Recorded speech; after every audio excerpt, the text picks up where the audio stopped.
The base is dropped on a Thursday Thoughts edition of Soccer Down here, March 21st. Welcome to the show. Jason Longshore, John Nelson here with you this morning. The international break is upon us. Had a few matches yesterday.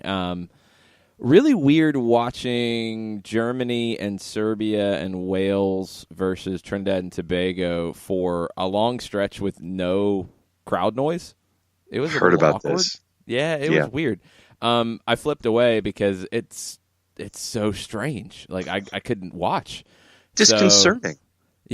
So I went back to the Germany-Serbia game on Univision Deportes and watched the end of it. And when it was over, I went back to the ESPN app on the Xbox just to see what happened in the Wales-Trinidad game, and the crowd noise was magically there.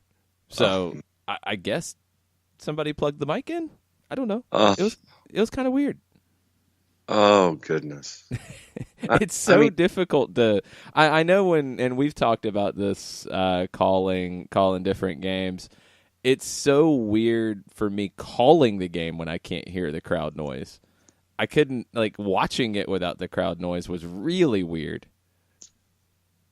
It's like your volume button is broken on your TV and you can't do anything about it, and you still want to watch what's going on, so you're still locked into what's going on the TV screen, but you can't do anything about it, and you want to go over to your remote and sit there and hit the volume button, and you want to hit the volume button up to like 60 or 80 just to see if there's something wrong with your television, and then if there's still nothing wrong with the TV when you're up at like 80, then you hope that they just don't come up and somebody plug everything back in so you blow out your own speakers. But no, that's just that's creepy.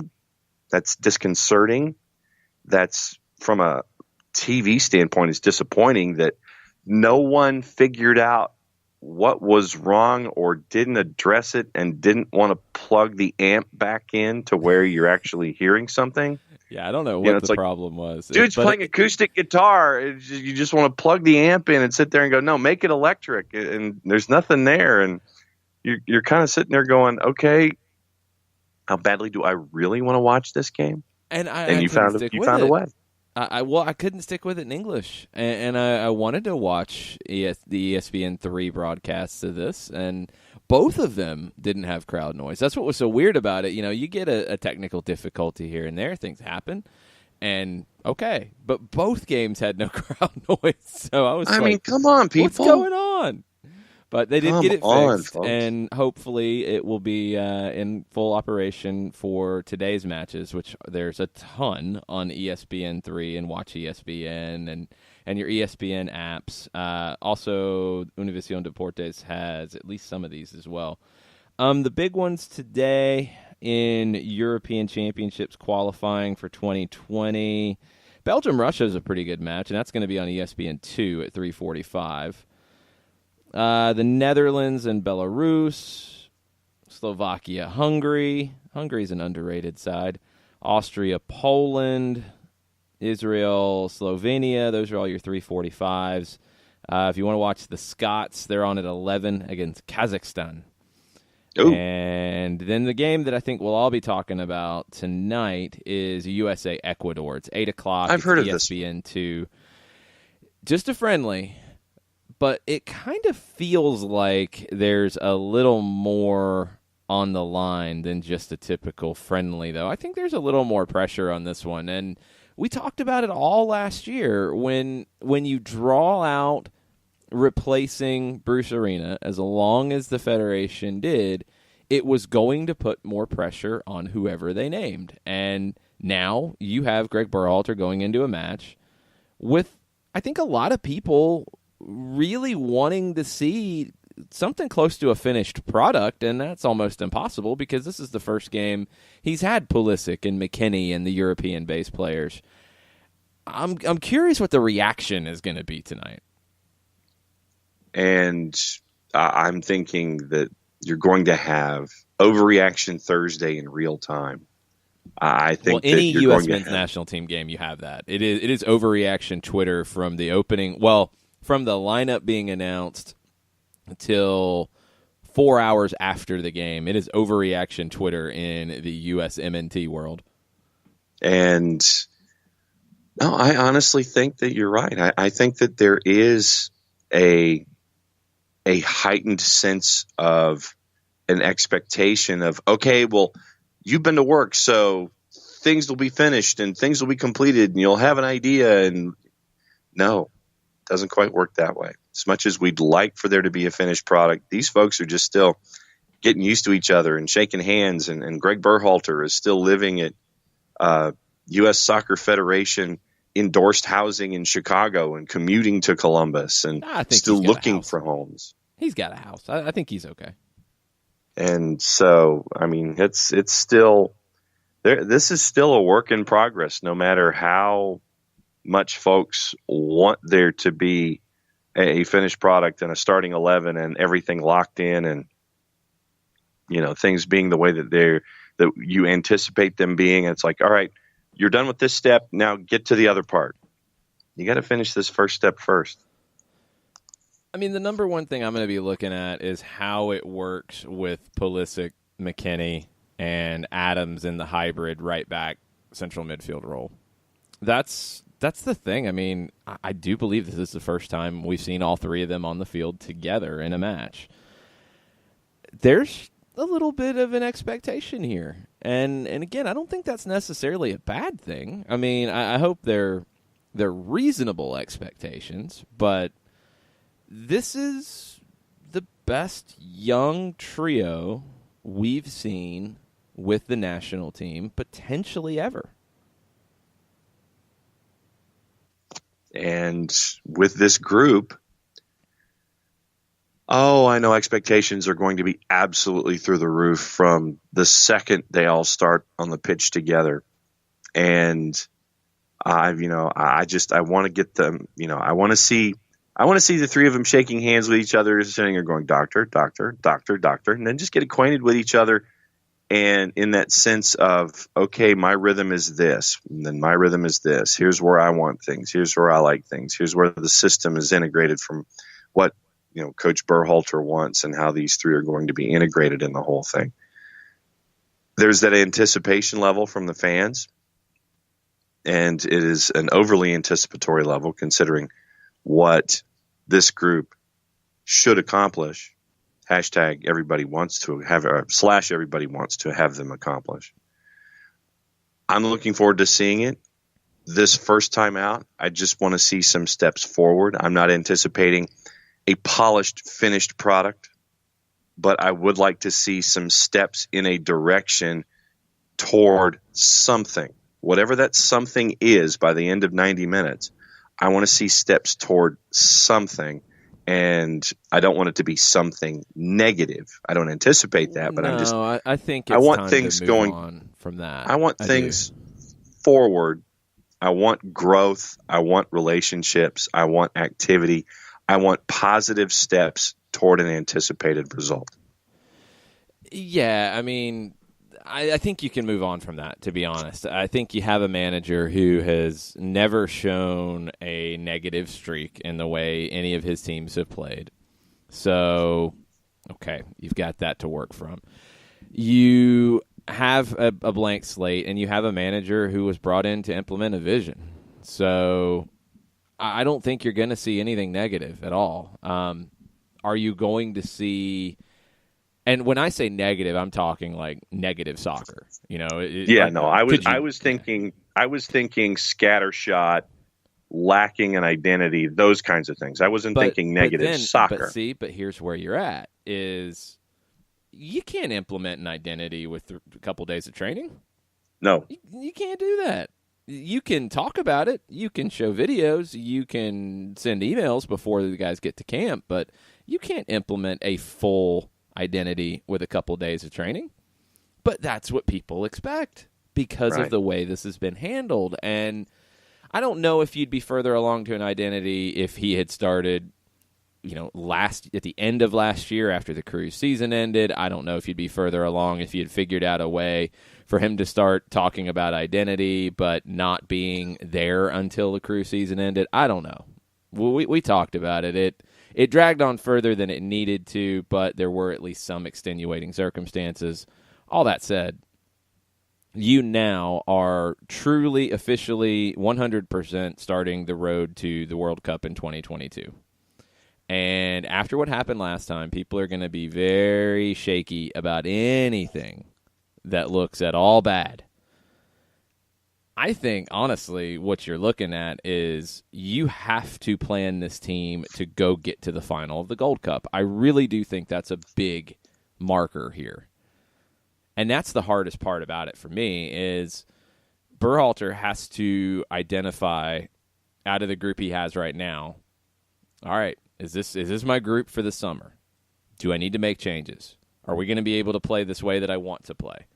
He's still, identifying. He's still looking. He's still testing. Well, the Gold Cup comes up in 3 months, less than 3 months now. And, yeah, you should be able to get out of the group stage, no problems.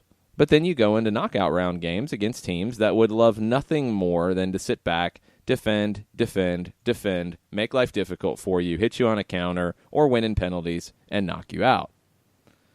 And there is an expectation for that not to happen now because of what happened in the last World Cup cycle. So he's got to hit the ground running, I think, a little bit faster. And the way he's going about it is a pretty bold way to go about it. He's not going in saying, we're going to play simple, we're going to keep it easy, we're going to ease into this.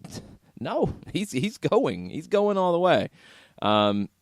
Article over at the AP that NBC Soccer posted, he uses a lot of video. So he's tried to be able to work with players even when he's not there, when they're with their clubs. He's tripled the team's data analyst to 3, which means there was 1 before. So there you go. He uses the whiteboards, so Greg Berhalter might have a whiteboard Chronicles private, so that's good to see.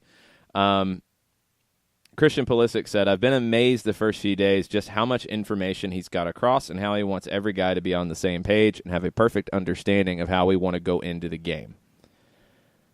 Tyler Adams said, Greg has been good about if you're too tired, if you don't have time to talk, then it's no problem. I was never going to tell him I don't have time to talk. I'm going to be willing to take that call at any time, talking about Berhalter calling him after club matches and wanting to have those conversations and build that communication.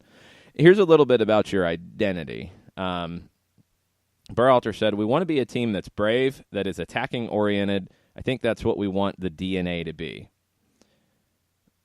Said we're clearly playing with wingers now. Our fullbacks aren't as high as they used to be in the past. That's something to keep in mind. That's a very important part because you want to control possession. He describes it as a 4-3-3 on the attack, a 4-4-2 in defending. He doesn't want to have to sit back and counterattack. He wants to play, he wants to be on the front foot. That 4-4-2 that turns into a 4-3-3 when attacking and then transitions back to a 4-4-2 in defending, those are things that are tricky. He likes the inverted wingers. He likes a lot of exchange of positions. Tyler Adams said something about the role, the right back role. There's going to be times when he looks like a traditional right back. There's going to be times when one of the number 8s drops in there, and there's going to be times when the winger drops in there. It's all about the rotation and being fluid. That sounds great. When it's on, that's very difficult to deal with. When it's not on and it's disorganized, oh, brother. Uh-huh. And that was my point. But you're going to look that way right now. But that's the thing. You don't have an opportunity to do it any other time. You have these 2 friendlies. Yeah. And if you're going to look disorganized in order to get it right later, well, you got to do it now. Be disorganized now. I mean, but let's flip it. Let's flip the table here. would you rather the manager come in and say, well, we're going to grow into this. We're going to play it pretty simple early on so we can evaluate the players. We're going to grow into this. I don't know if that's a better option, to be honest. I just think it's a hard situation no matter which way you spin it because of what happened with the last cycle, because of the hiring process, which has added more pressure, in my opinion, and because you have the talent, I think, to do these types of things that you didn't have before. For me, you don't have time. I mean, you really don't have the time to be with these guys 24/7 to sit there and get everything squared away for Gold Cup. So I think that as you're looking at this, your two choices are this: be exciting, have a plan, try to be on the front foot, try to get things squared away, and make sure that you have that identity and work toward the Gold Cup, or try to build something which could take longer. And if you're trying to do something by Gold Cup, your build, because you're not with guys 24/7, it could be, it seems to me like if you would try to take the slower tack because you have limited time, you're going to get less done, even though you're taking your time to try to get more done, if that makes any sense. I don't think you have the luxury of going slow. No. The one question I have, and I'm really curious to see how it plays out, against top teams, are you going to be able to dominate possession? And I think ultimately that's what Berhalter's job with the U.S. men's national team is going to be decided upon.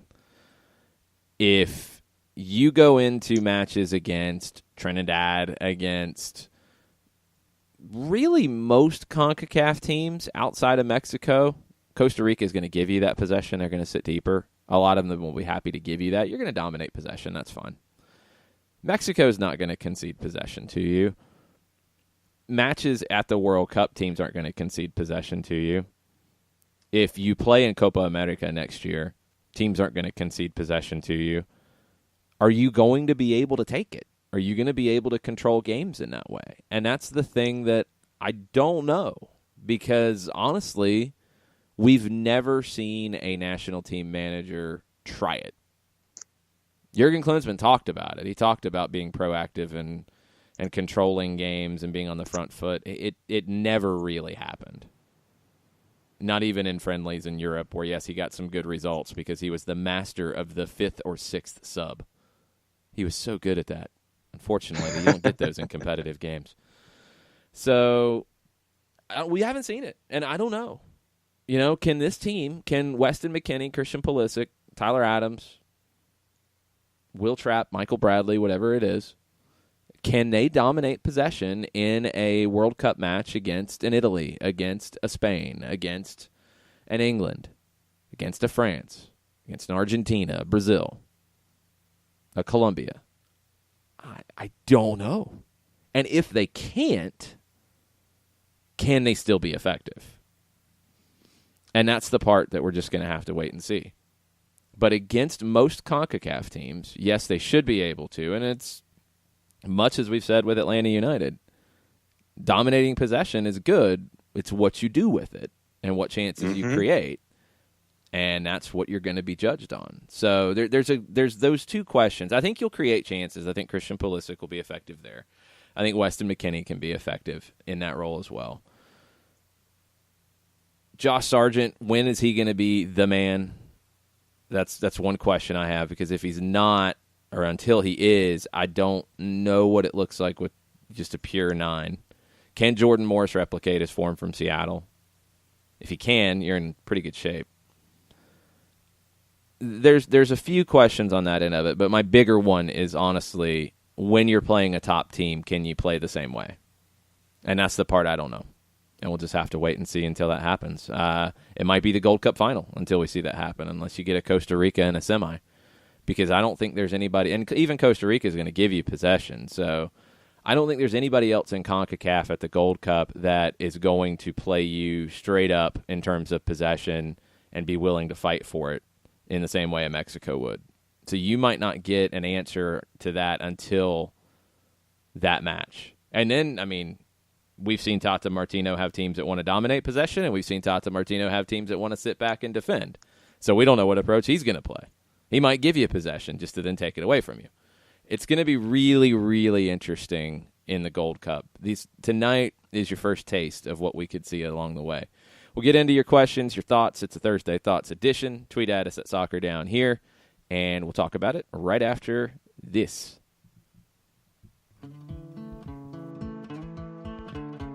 Today's show is presented by Appolinsky & Associates, personal injury lawyers with over 30 years of experience, supporters of Atlanta United, Faction, and Inter-Atlanta Youth Football Club. If you've been hurt in a wreck, contact Steve today at steve@aa-legal.com or call in 24/7 at 404-377-9191. The initial consultation is free. A ranger station. I'd like to report a bear hug. Okay. I put out my campfire and Smokey Bear hugged me. So you drowned the fire, you stirred it, drowned it again, and felt that it was cold? Uh-huh.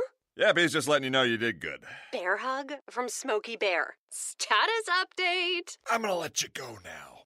There are many ways to start a fire, but one sure way to put it out. Learn how you can do your part at SmokeyBear.com. Sponsored by the U.S. Forest Service, Ad Council, and your state forester. We know that every driver is different, and a one-size policy does not fit all. That's why Country Financial offers a variety of discounts, so you get the coverage you need and the savings you deserve. From good driver to good student, multi-policy to multi-car, we've got a discount to suit every driver. Call Jason Wright at 678-568-6871 today to see what you could save. On Facebook at Jason Wright Agency, or by phone at 678-568-6871. Discounts vary by state. Policies issued by Country Mutual Insurance Company, Country Preferred Insurance Company, or Country Casualty Insurance Company, Bloomington, Illinois. Every hiring manager knows that a company is only as good as the people it's made from. So where do you find the best people? That may surprise you. Meet the grads of life. Young adults of unique determination and experience. An ideal fit for your company in an entry-level position, internship, or even mentorship. They might not have every qualification you typically look for, but they're exactly who your company needs. This is talent worth knowing about. Go to gradsoflife.org to learn how to find, cultivate, and train this great pool of untapped talent. Brought to you by the Ad Council and gradsoflife.org. Welcome back. Soccer Down Here, March 21st, Thursday Thoughts. Getting into thoughts about the U.S. men's national team tonight, 8 o'clock against Ecuador. I think the broadcast starts at 7 on Univision Deportes. I don't know how early it starts on ESPN2. I'll check the listings in a minute.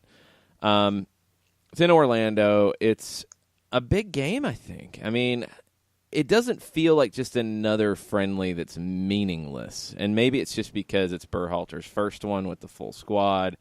Maybe it's because we're less than 3 months from the Gold Cup. I'm not sure.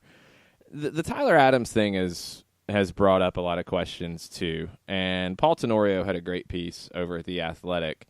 And he talked to Bastian Schweinsteiger. Now, you might be wondering, why is Bastian Schweinsteiger commenting on this? Well, Philipp Lahm played this very similar type of role under Pep Guardiola at Bayern Munich. Bastian Schweinsteiger was there. He watched this happen. Schweinsteiger with a quote to Tenorio in The Athletic: "For these kinds of ideas, you need a player who is very intelligent and has a good feeling for not only having the ball, but also not having the ball. These kind of players, they create the game from the back line, they create the overloads from the back line, they also create the overloads from the midfield and bring the ball up. It makes the next step easier. That's why you play these kinds of players in these positions." He thinks Adams is a guy who can do that.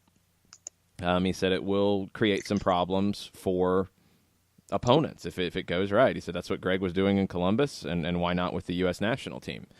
Think to a player like Harrison Offel, who was a right back in Columbus, but functioned in the midfield as much as anything. So it's not a foreign concept. It's not something that doesn't happen. It's just something that we haven't seen with the U.S. national team before, and it's something we don't see a ton because I think what Schweinsteiger says about having an intelligent player with that feeling for the game is the key here. You can't just put anybody in that role. Thought Nick Lima did better in that role than I would have expected. Hadn't seen that type of game from him. We'll see if Adams has it. We'll see if Adams can read the game and be a step ahead in where he needs to be positionally and can see those opportunities to step forward and create those overloads, those mismatches. That's going to be the key to this. So I'm excited to see it play out. No, I'm with you.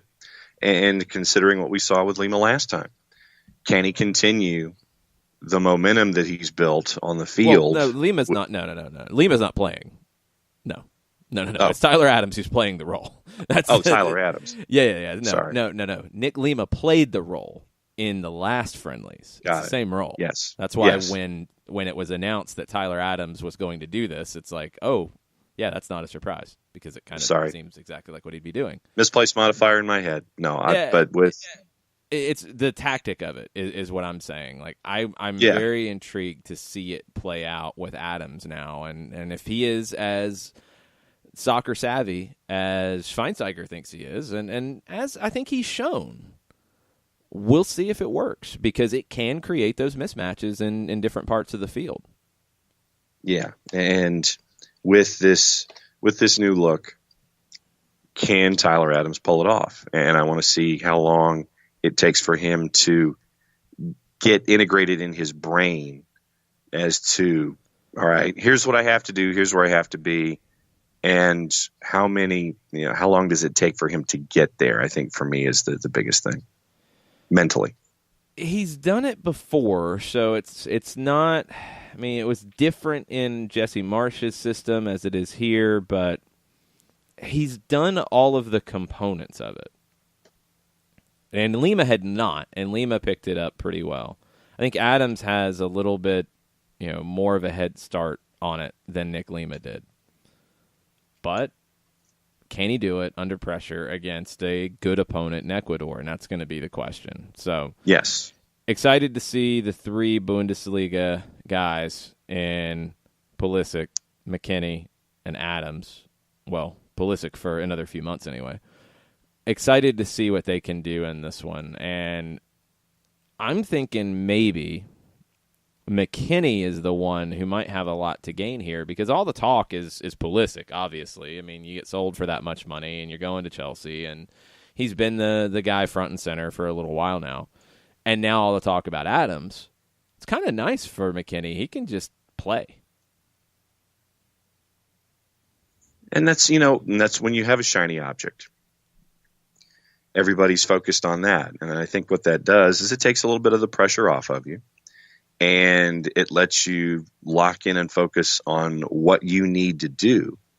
And everybody's going to be locked in on Pulisic. I mean, I can guarantee you that Twitter off of this match is going to be absolutely just looking at Pulisic and dissecting every single thing one way or the other, good, bad, indifferent, ugly, what have you. I will argue that because a lot of times they don't, and if Michael Bradley's starting, they won't be looking anywhere other than Michael Bradley. They'll be looking at Michael Bradley. If Bradley has his sock down the wrong way, he will get criticized for it. True.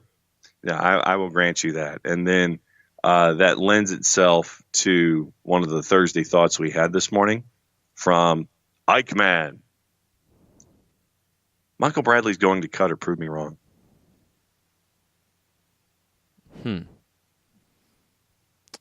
It's very possible.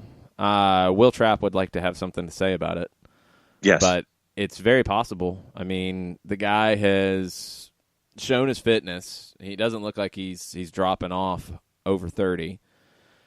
I would assume he's going to sign a new deal and stay in Toronto. That's kind of my guess at this point. He's still doing it. And if you are in this situation, if you have a guy like Adams as a running buddy who can do a lot of the physical side of it, and you're they're controlling the midfield with possession, with your passing, which is your strong suit, it can work. It's going to make a lot of people angry, and but it can work. Okay, so then let me ask you this. When it comes to the poster child of the Holding Midfielders Appreciation Society, who was your Golden Boot leader after week 1 of MLS, don't you think, and I'm taking all the emotion out of it and all of the Twitter nonsense associated with Bradley away from all of this,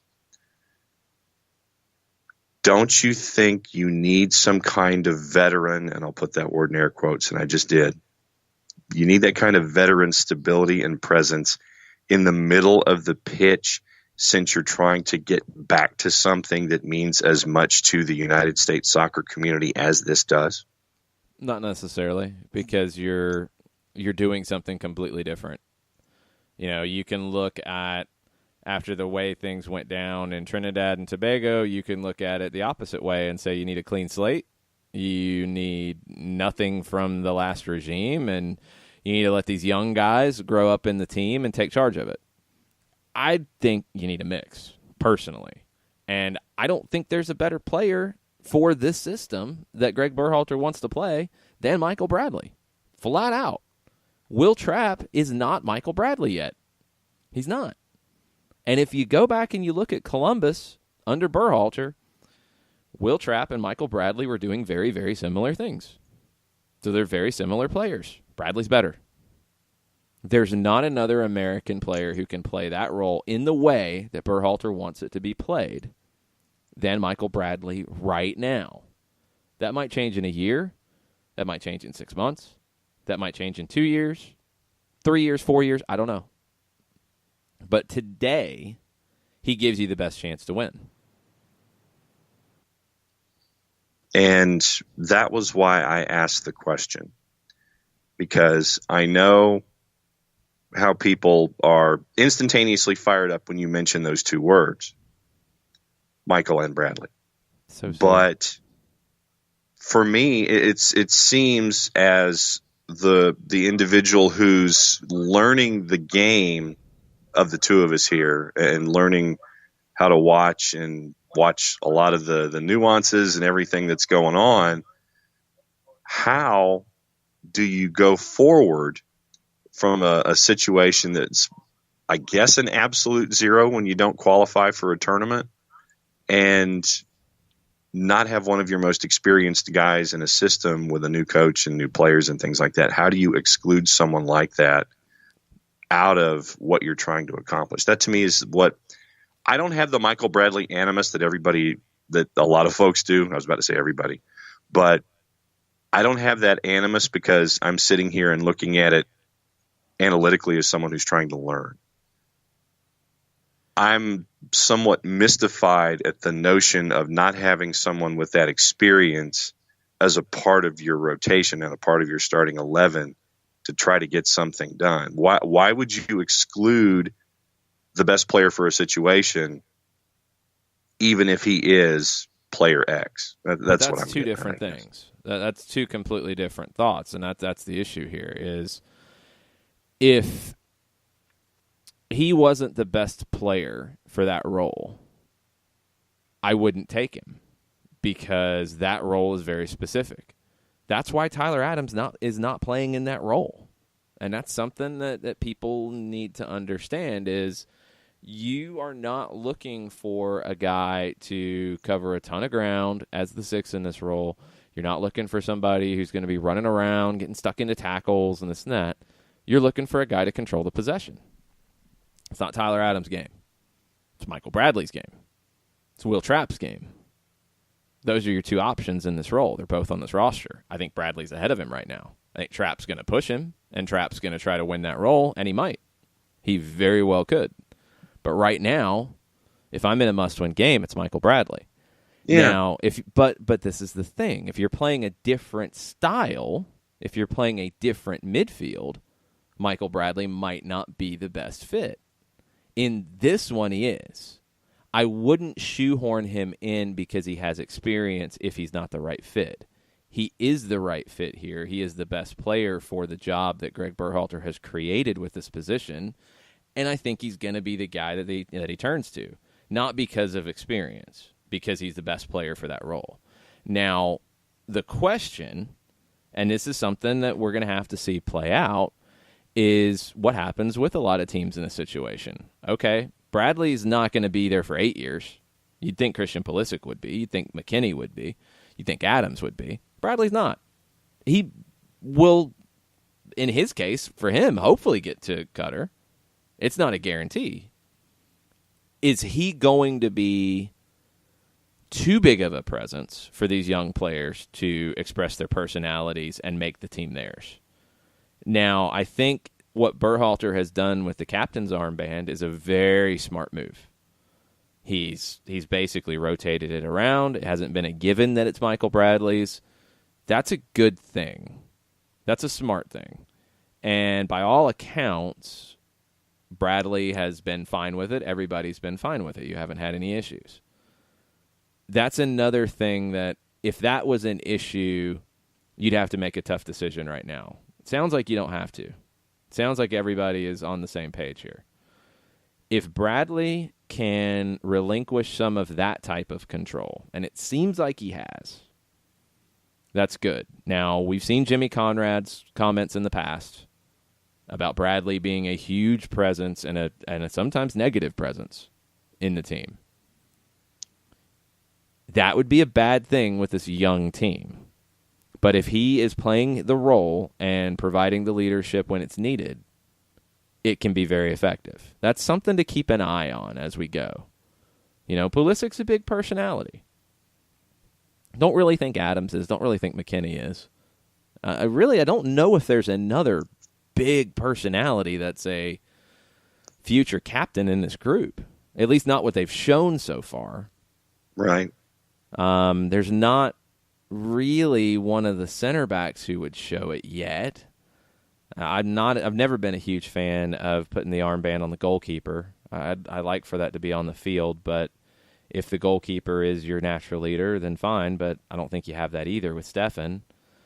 So, I mean, right now you're rotating around, but I think in the long run it's Christian Pulisic's team. And if Bradley gets in the way of that from a leadership perspective, then that's a problem. Doesn't sound like that's been an issue.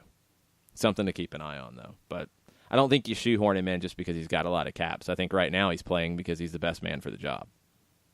Yeah, and that's what I was trying to ask here and sort out all of the Michael Bradley-ness, at least in the short term, knowing that he would want to be around for the next 3 years, but you're also having to look past that 3-year point of Qatar where you know that Bradley wants to be there. He can't guarantee that he's going to be there for 3 years. That's the bigger thing, I think, is like right now it looks good, but what's it going to look like in a year or two? You never know.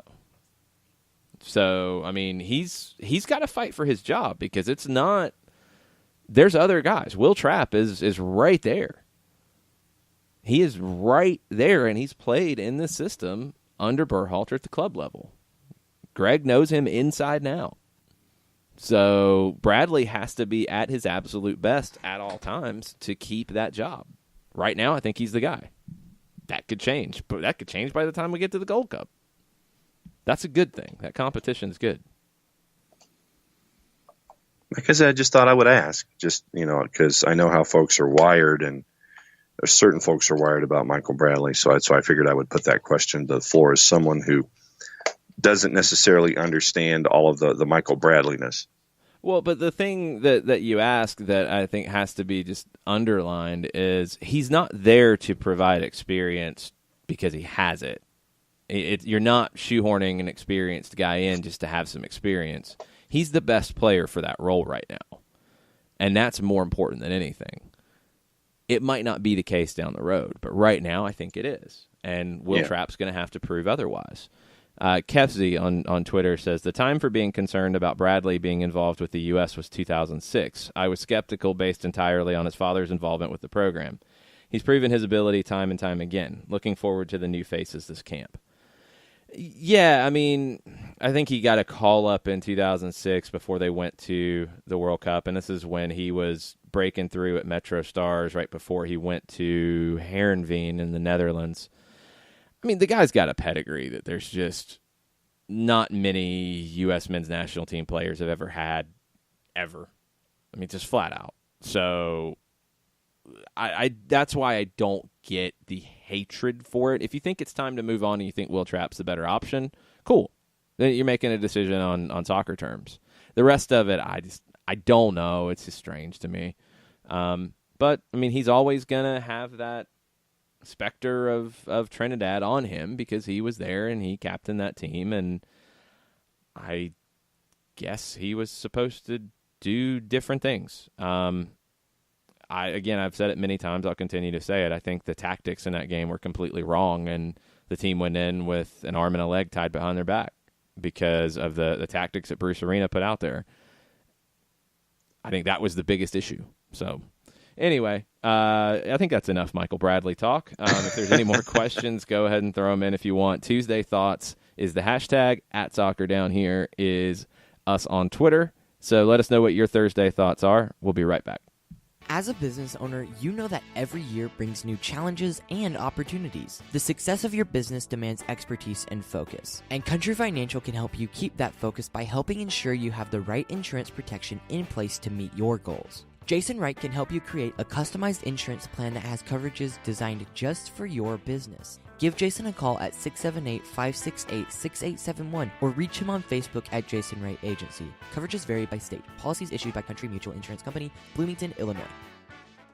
Got issues with youth or high school sports? Positive Coaching Alliance can help. PCA is a national nonprofit working to transform youth and high school sports so that every child has a positive character-building youth sports experience. PCA provides live and online workshops to train double-goal coaches whose first goal is winning and whose second, more important goal is teaching life lessons through sports.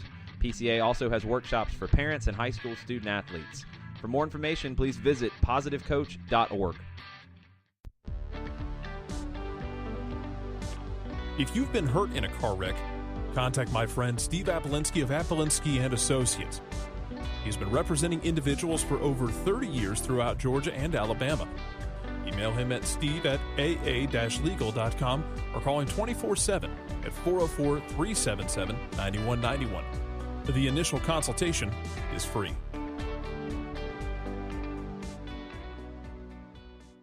I adopted Bento in 2010 from a shelter. This cat makes me make art. He's always motivating me to draw pictures of him. He just is motivating artistically. He's my best friend, but a lot of people know him as Keyboard Cat.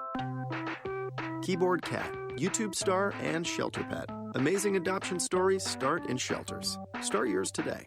Visit theshelterpetproject.org to find a pet near you. Brought to you by Maddie's Fund, the Humane Society of the United States, and the Ad Council.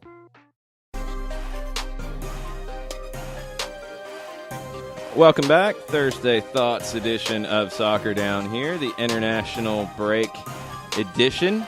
U.S. and Ecuador tonight. I'm sure we'll be talking about this one tomorrow. Atlanta United back on the training ground yesterday. Franco Escobar scoring goals, making people very excited. That's always a good thing. They trained today, and then they'll be off the rest of the weekend before they get back into training next week. So it is a very restful week in Five Stripes land, and I think they need it. So a lot of our talk is looking towards the U.S. men's national team, looking towards the international friendlies. Bartimus Prime wants to hear nothing more about Michael Bradley. Hashtag boycott Bradley. Wow.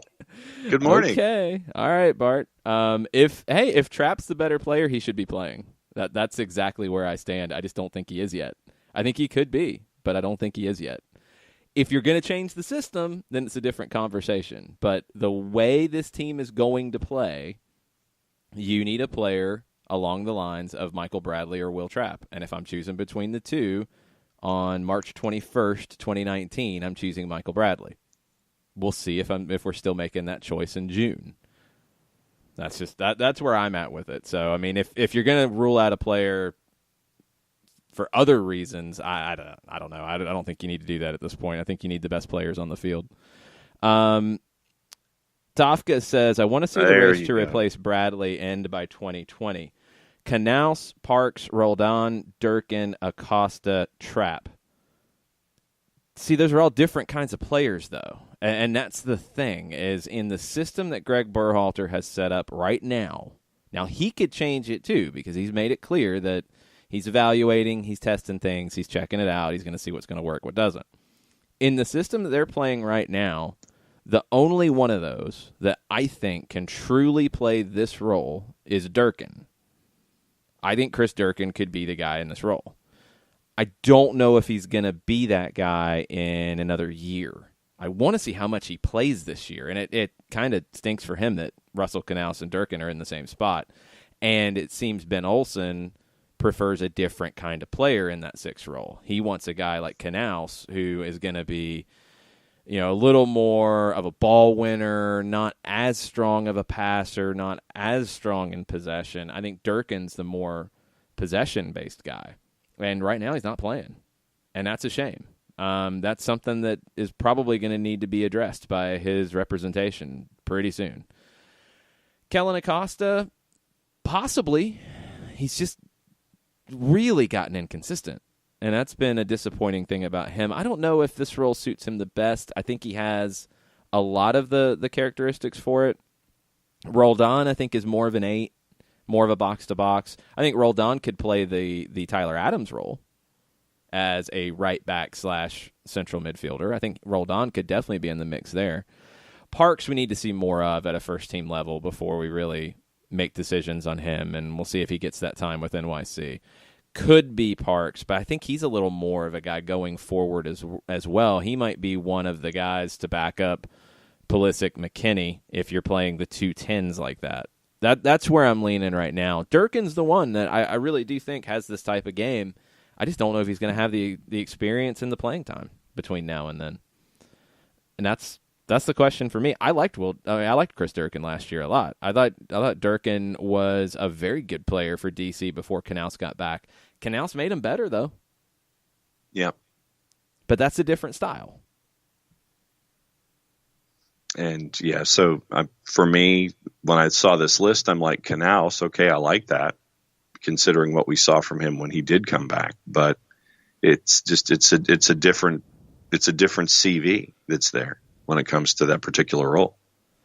Yeah, and that's the key here is if you're going to change it to play 2 holding and you're going to have a ball winner and an 8, then yeah, I think some of these guys come into the mix a little bit. Canals could grow into this kind of role too. I mean, I'm not ruling it out. I think Durkin's the better suited one for it, but he's not the better suited one for Ben Olsen's system in DC. And it's just going to be the amount of time he gets. I think right now you're looking at Bradley and Trapp as the 2 leading candidates here. And Durkin is one. I mean, he's been mentioned of going to Portugal. He's been mentioned. I don't think it was Spanish clubs that were linked to him. I think it was all Portuguese. That might be a good move for him now, is to go ahead and take that opportunity, because I don't think it's going to change in D.C. with Canals, with Junior Moreno. Ulises Segura can play in that role as well. Like, you've got so many bodies in front of you, and it just doesn't seem like Ben Olsen wants to use him in that type of role. So I think you need to look at moving on. And then we'll see what's up with the national team on that. What do you think about this whole Confederations Cup, Club World Cup situation? Chris Krob threw it our way on Twitter. It's been bubbling up for a little while. The Confederations Cup had been rumored to be going away for a while now because of the expanded World Cup and having some, I think, more playoff games. So it would be a little bit more, instead of a Confederations Cup, you'd have these big-time playoff games to get into the World Cup.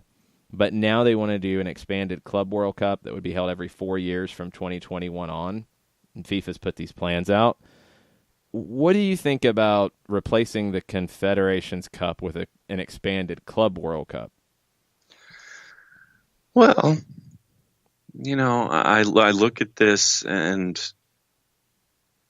I would have liked, I like the idea of the Club World Cup being where it is right now, but I understand the idea of, wanting to make it bigger, and you sit there and you want to bring in more people, but I'm concerned about the quality of play if you make it bigger, because you're going to have some folks who, if you're matched up in round one against a Real Madrid, and you're like team 16 if it's a 1 versus a 16 or whatever. Yeah, but you're not going to do it that way.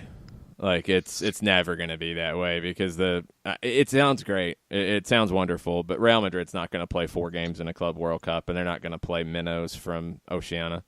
That's why they only play in a semifinal and a final now.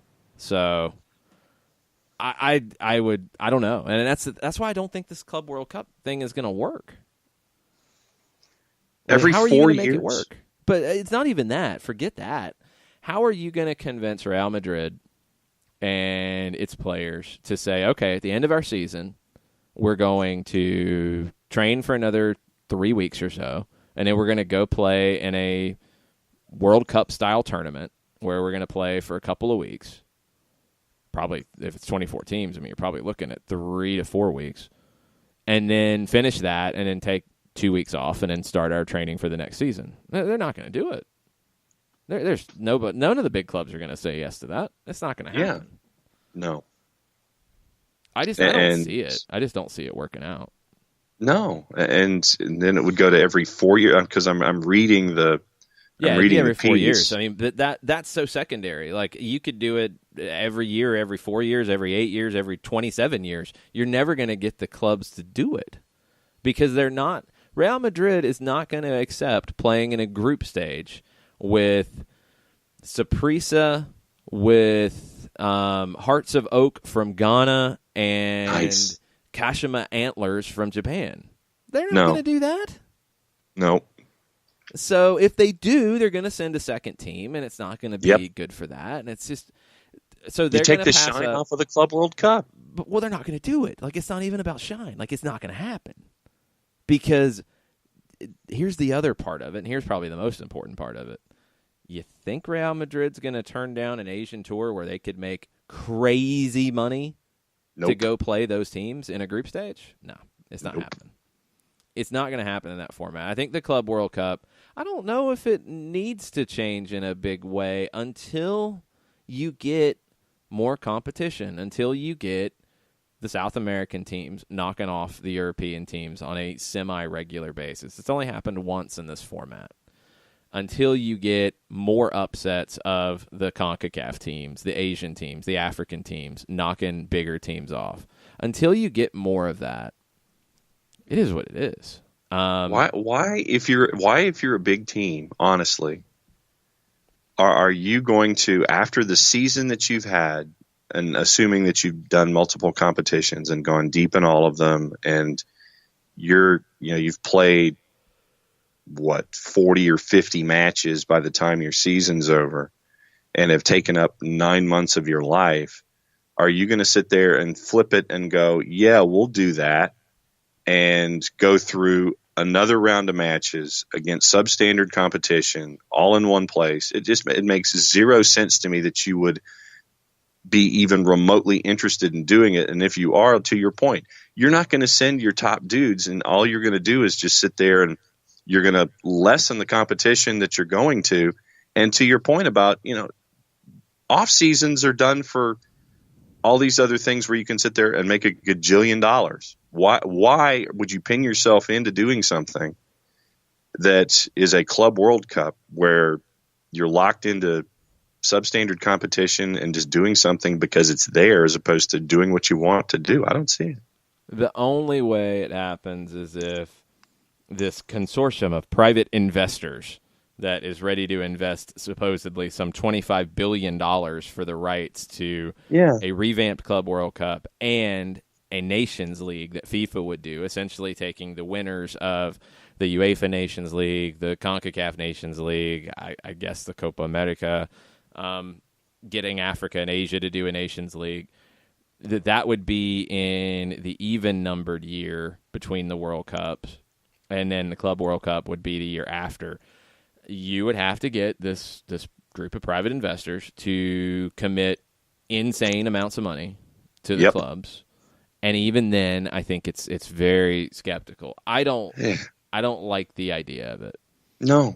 Because you're just creating so many different headaches, and I don't think you need to do it. I don't think you need meaningful club competition in the summertime at the elite level. I don't think you do with the schedule. And yeah, I know MLS, but you know what I'm saying about the international schedule. Like, you don't need clubs playing year round. And then, I mean, yeah, okay, an MLS team doesn't get there. What are they going to do about the schedule? They're going to disappear from the MLS schedule for a month and have to make up games before and after.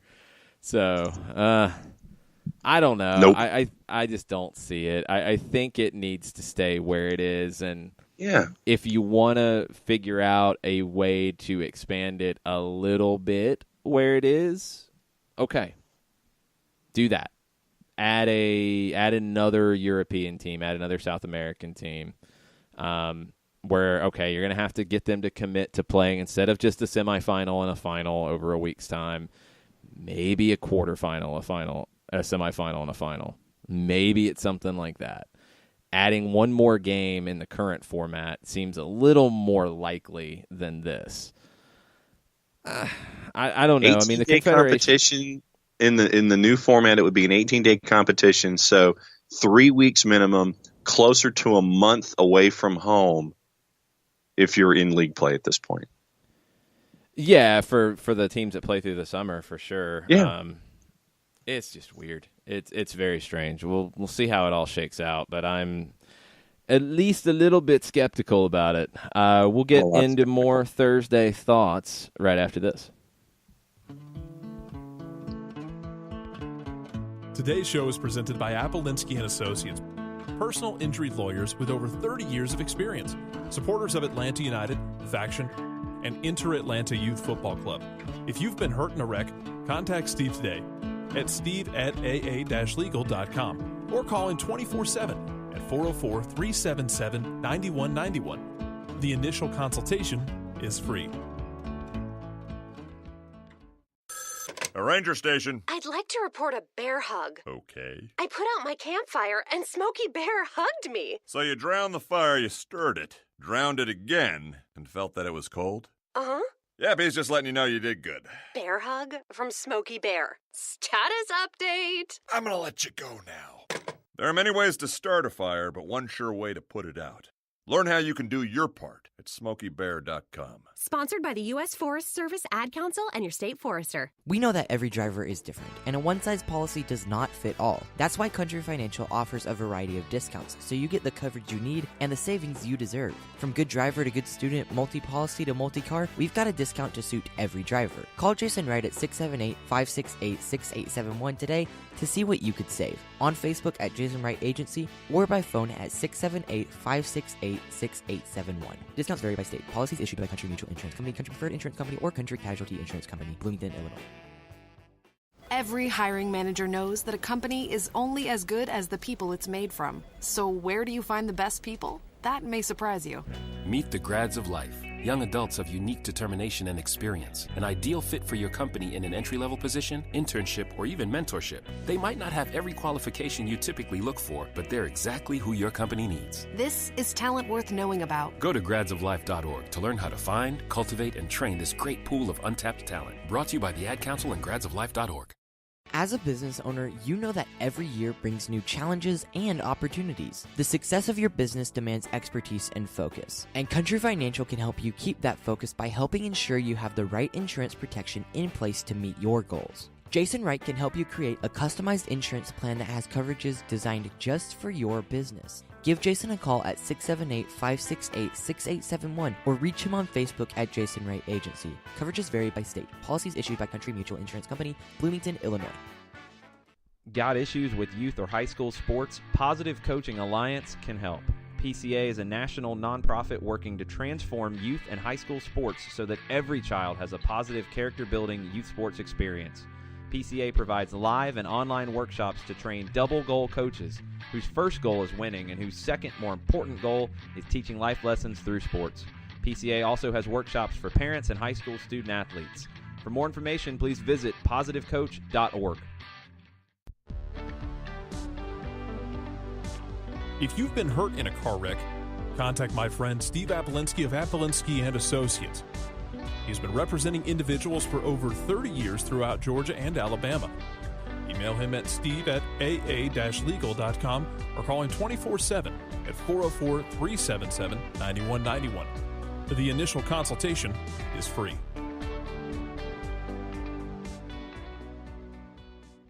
I adopted Bento in 2010 from a shelter. This cat makes me make art. He's always motivating me to draw pictures of him. He just is motivating artistically. He's my best friend, but a lot of people know him as Keyboard Cat. Keyboard Cat, YouTube star and shelter pet. Amazing adoption stories start in shelters. Start yours today. Visit theshelterpetproject.org to find a pet near you. Brought to you by Maddie's Fund, the Humane Society of the United States, and the Ad Council.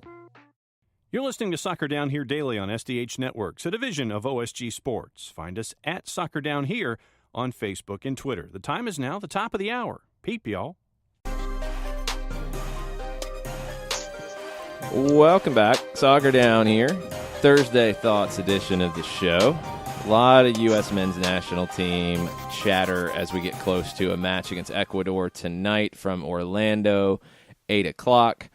Tyler Adams will be doing a hybrid role on the right side / central midfield. First chance to see the Pulisic-McKennie dual number 10 set up. We've talked about the number 6. It's Bradley or it's Trapp. Could be either one. I think Bradley's the better option right now. I want to see what the center back pairing looks like. I want to see if they go center back on the left or Daniel Lovitz on the left, because that's your two options. And I want to see what the front three looks like. You know, is it going to be Jossie Zardes and who's around him? Does Jordan Morris go straight into the lineup? He's in probably the best form. And who's on the other side? What do we learn tonight, I guess, is the biggest question I have. What do we learn that we didn't necessarily know? Yeah. And, so this is, you're asking a prescient question? You're asking a question before the fact? Is that is that what we're doing here? Okay. Yes. What do we learn? Yeesh. I wish I had like hold music or something as I try to figure this out. Because I have so many questions in my head. I don't know if I'm going to learn anything about him. Does Lovitz continue to grow in his role on the left? That for me, A. What does it look like? What does it look like in the middle? Does Zardes get a cup of coffee tonight? Do we see folks like, in these next two, I guess, really, I'm looking at a guy like Tim Ream, and is his time diminishing, or does he, put his name back in the mix with a performance? I'm looking at individuals, I guess, more than anything else, as opposed to actual philosophy and implementation. I mean, my spotlight is on guys like Jordan Morris. Does he continue to be hot in a Stars and Bars kit? With Lovitz on the left, does he continue to be what he is? Do we see what Berhalter's thinking when it comes to Tyler Adams? What is the goalkeeping situation look like? Does Ethan Horvath stomp his foot down and sit there and say, okay, I'm making my claim here? I guess for me, it's individuals as opposed to group think and seeing what Berhalter wants to do with his philosophy for tonight. Here's, I'm just retweeting it now. It was just posted up about 10 minutes ago. Matt Doyle over at MLSsoccer.com. Here's his projected 11 tonight. Pretty much along the lines of what we're thinking. Brooks and Miazga in the middle. Tim Ream on the left side. We talked about it yesterday. It's really Ream or Lovitz to be the two options on that side. Adams as your right back / central midfielder. Michael Bradley as your 6. Pulisic and McKennie in front of him. Front line left to right, Areola, Zardes, Yedlin. I think you are going to give Yedlin, he's going to play in these two games. If he doesn't start here, I think he starts on Tuesday against Chile. Yeah. You need to see what you have for him in this kind of role, so that makes total sense. I think Jordan Morris could start tonight and Yedlin could start Tuesday, or vice versa. I think either's fine.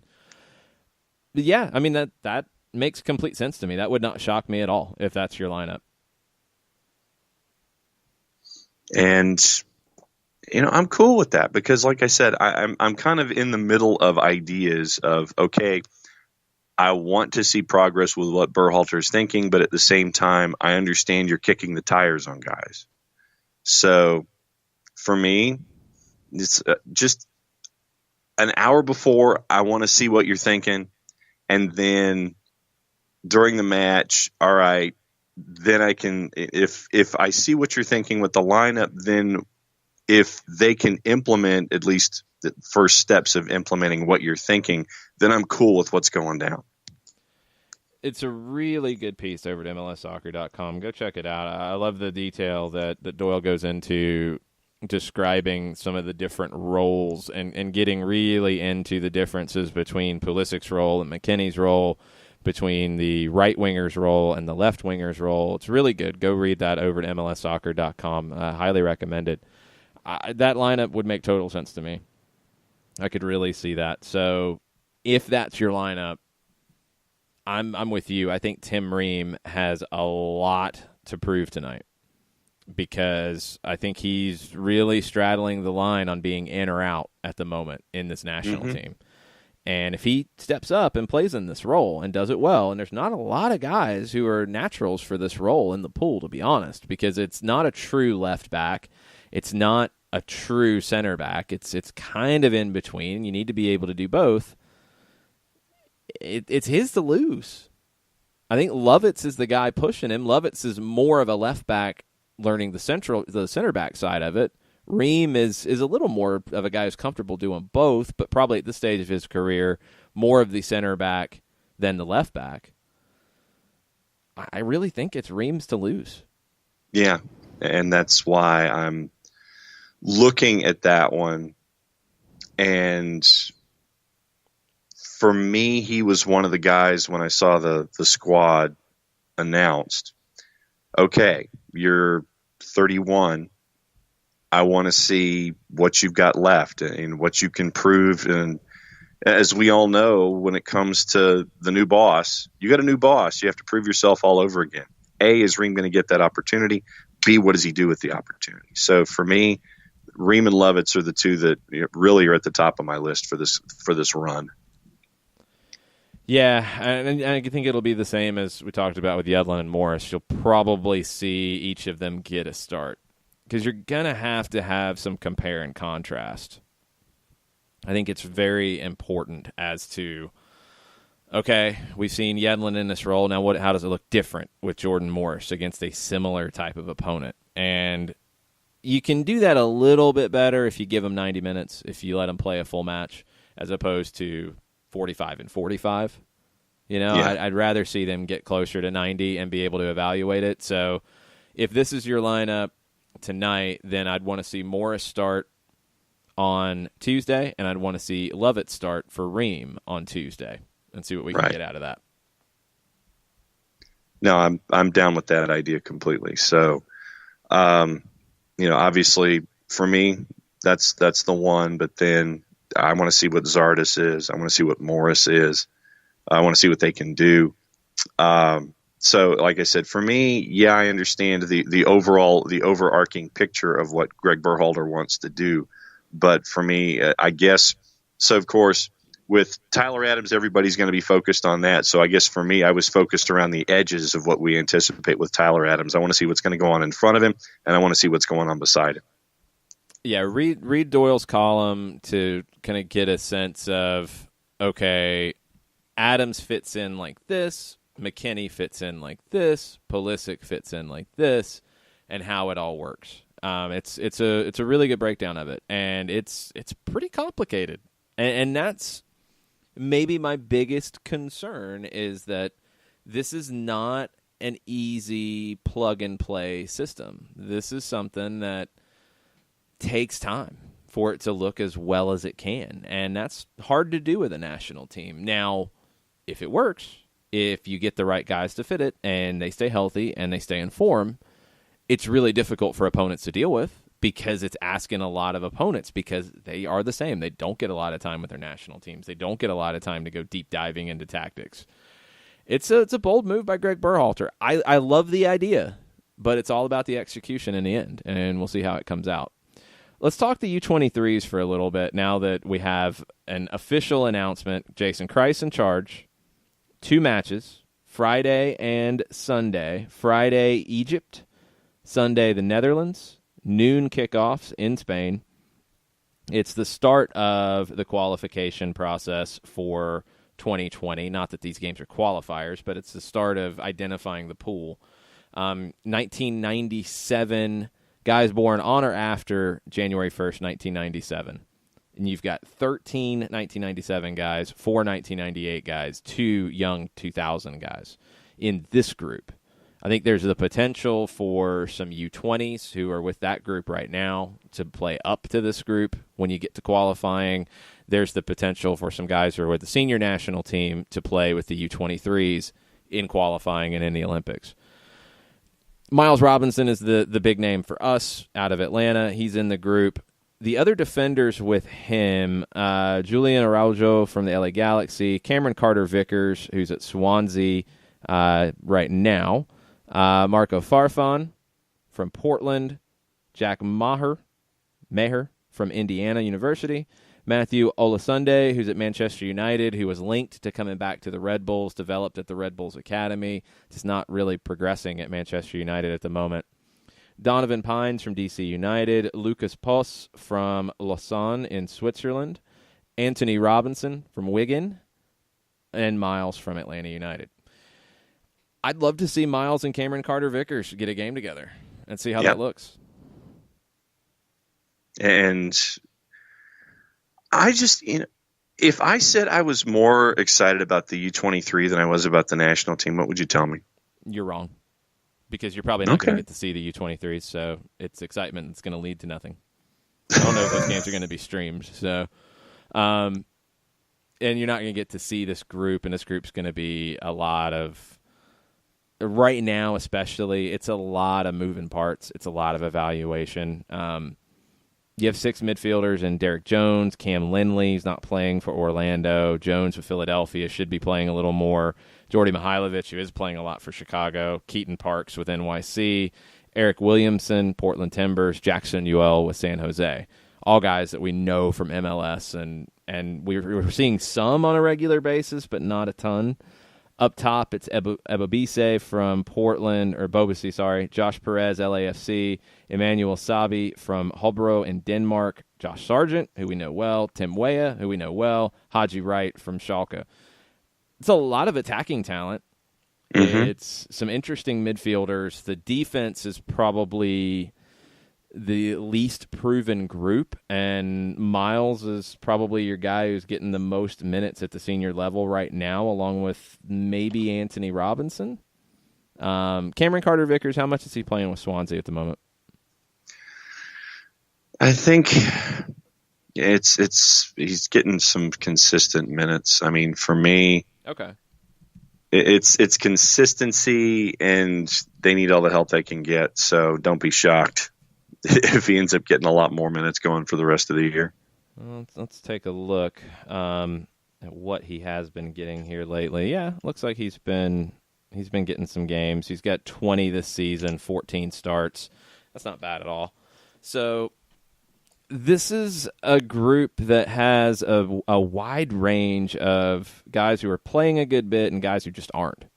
And that's, I think, tough for a guy like Jason Kreis to evaluate at the moment. A lot of, I think, reaction about Kreis being the guy. What did you think about Kreis getting this appointment? I was fine with it. I mean, I think that you need that experienced voice there. And I know that everybody's locked up into his time in purple and time in MLS in general, all that kind of stuff. Well, time in MLS in general, no.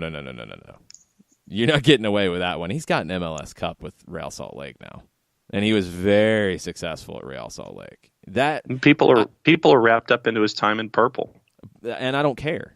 That doesn't take away a trophy from him. No, but it needs to be said. You can't say that his time in MLS is a problem, because it's not. In Orlando, who hasn't had a problem in Orlando? Yeah, really. Off? And NYC, I felt like he wasn't ever going to really be able to make decisions. And he had players foisted on him that he didn't want or need, and it wasn't going to work. That's not to say that he didn't make mistakes in both gigs, but it also doesn't take away that he has had success in the league. That's why it's a tricky situation, because he's a guy who I think ultimately wants to be back on the sideline in MLS. No doubt. But he's not there right now, and he really isn't close to being there right now. But he can be valuable. So you need opportunities like this to prove that you deserve whatever jobs that you're going to chase. I was completely fine with this. Yeah, me too. I mean, it makes sense. Like, there's just not many guys out there who have the experience to be able to do this and are free.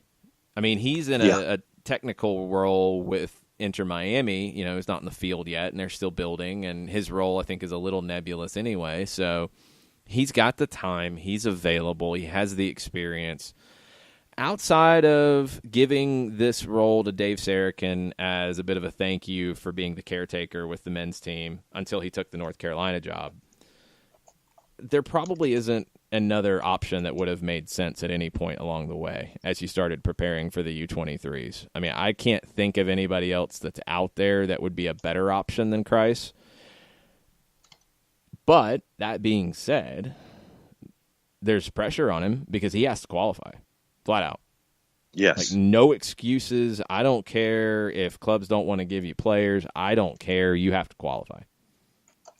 No way around it, because it's an important tournament in terms of experience. It's a valuable stepping stone for players. And, you know, we've talked about it with a guy like Andrew Carlton and his time. You know, when he was on a homegrown deal but still played academy games, and then, you know, has played a lot of games with the second team in different roles. You need young players to break into a senior team, but you also need them along the way to get that experience being the man and being in charge and being the player that everybody's looking to perform.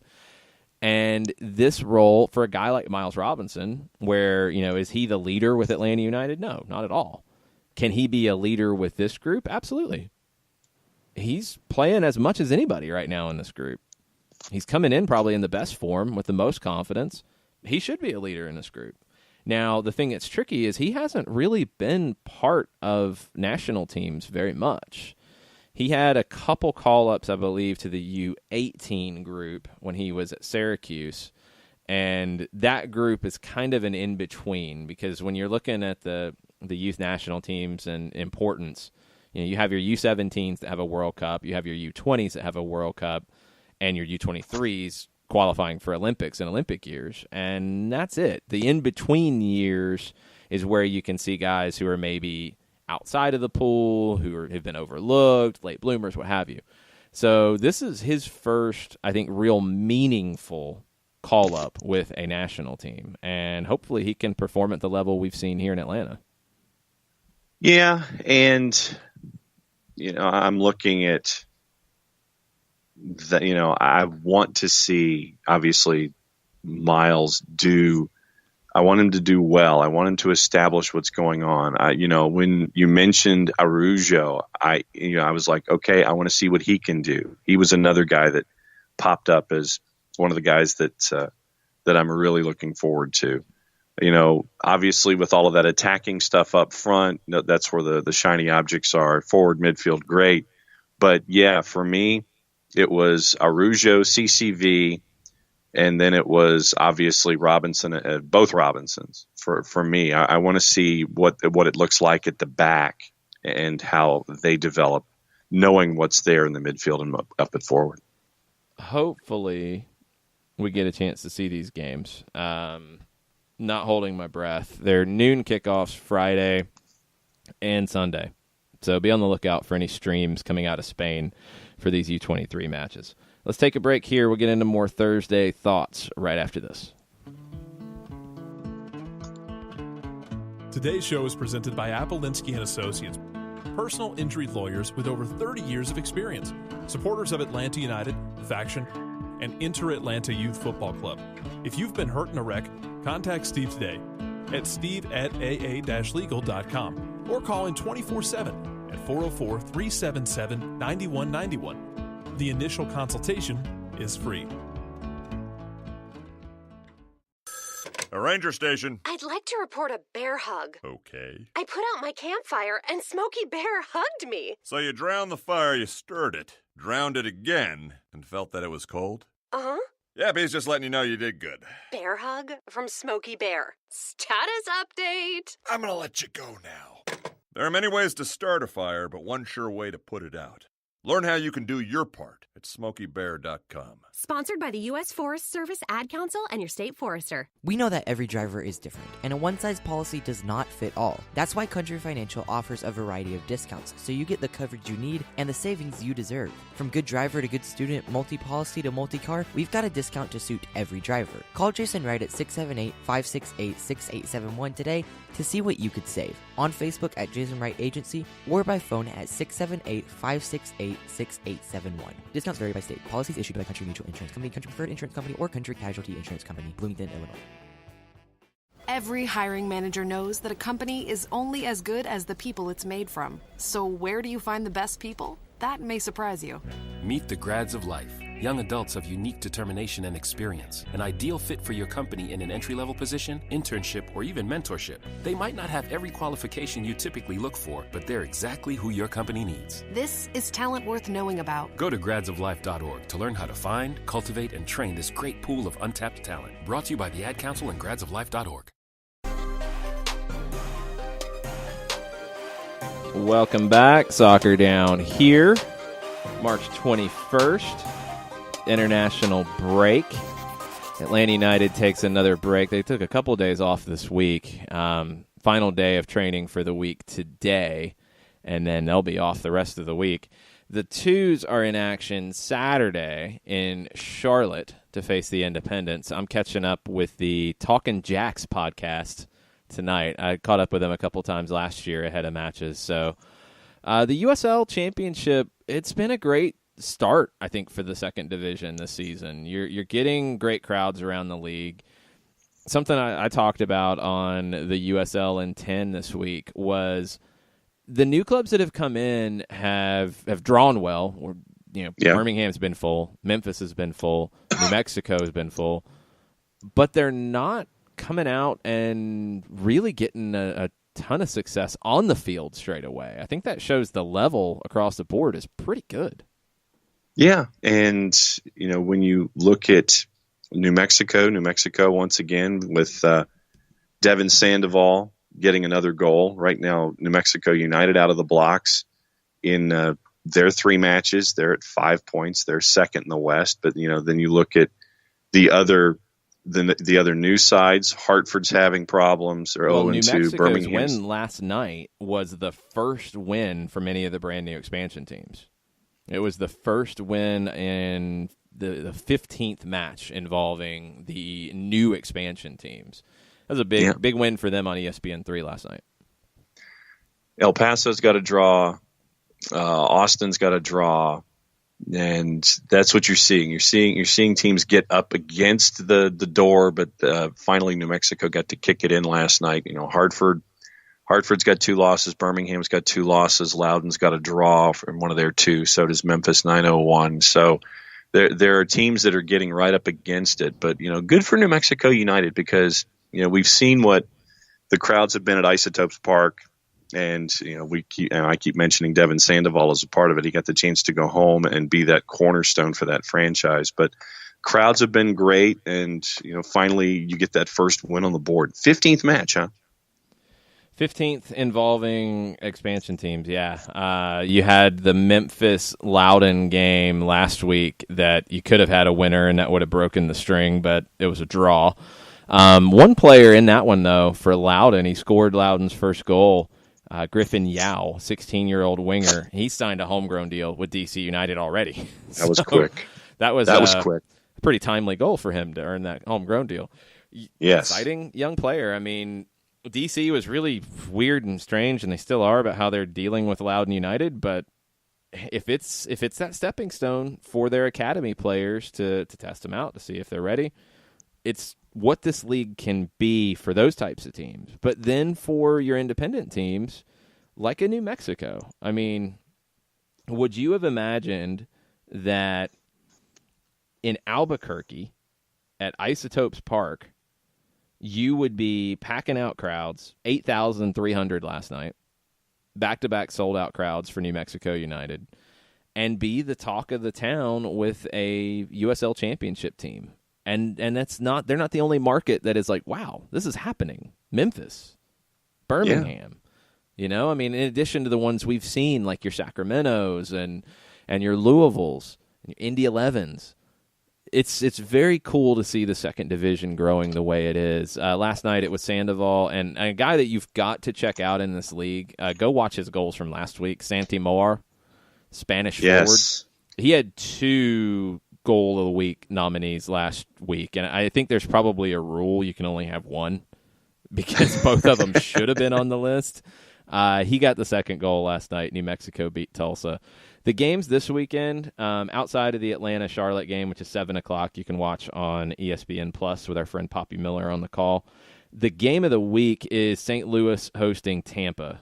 2 teams with perfect records so far. Tampa's only allowed 1 shot on goal so far in the season. They haven't conceded yet. That's a huge early season statement game in the Eastern Conference. So check out St. Louis FC, Tampa Bay Rowdies. It's a 2 o'clock Saturday kickoff, and it's on ESPN Plus. Yeah, and I'm looking forward to seeing where Atlanta United 2 is concerned, obviously, getting on the road and seeing how they do up at Matthews up against Charlotte. Charlotte, you know, got the win in... sorry, I'm getting confused with other folks, but they've played 1 match so far. They were the loss out of the blocks. So how does Charlotte respond at home? Matthews, traditionally a very tough place to play, and it's going to be a test for the twos. And I also want to see, with this being an international break, who's going to get reps with the twos up in Charlotte and what that 18 looks like. So I think that there might be some first team guys hanging out with the second team getting reps again up in Charlotte. Yeah, definitely could be the case from the Atlanta perspective. From the Charlotte side, the big story this week, and another cheap plug for the USL in 10, that goes out on Tuesdays. USL Championship in 10 will be your Tuesday 10-minute podcast, and on Thursdays, starting next week, because we will be going into week 1 of USL League 1, we'll have a USL League 1 in 10 to get you ready for the upcoming week and look back at the previous week. But one of the big stories in the USL Championship in 10 this week was Curtis Anderson. He's an England youth international, from a club you might have heard of called Manchester City. He's joined Charlotte now. He's joined the Independents, 18 years old.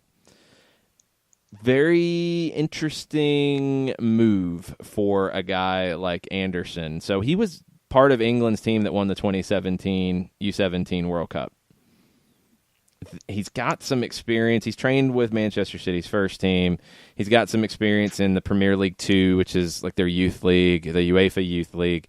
But now, I think as soon as he's ready, he's going to be in the lineup for Charlotte. Don't know if that'll be this weekend, but you would expect that he'll jump straight in and get a lot of time as an 18-year-old in USL Championship.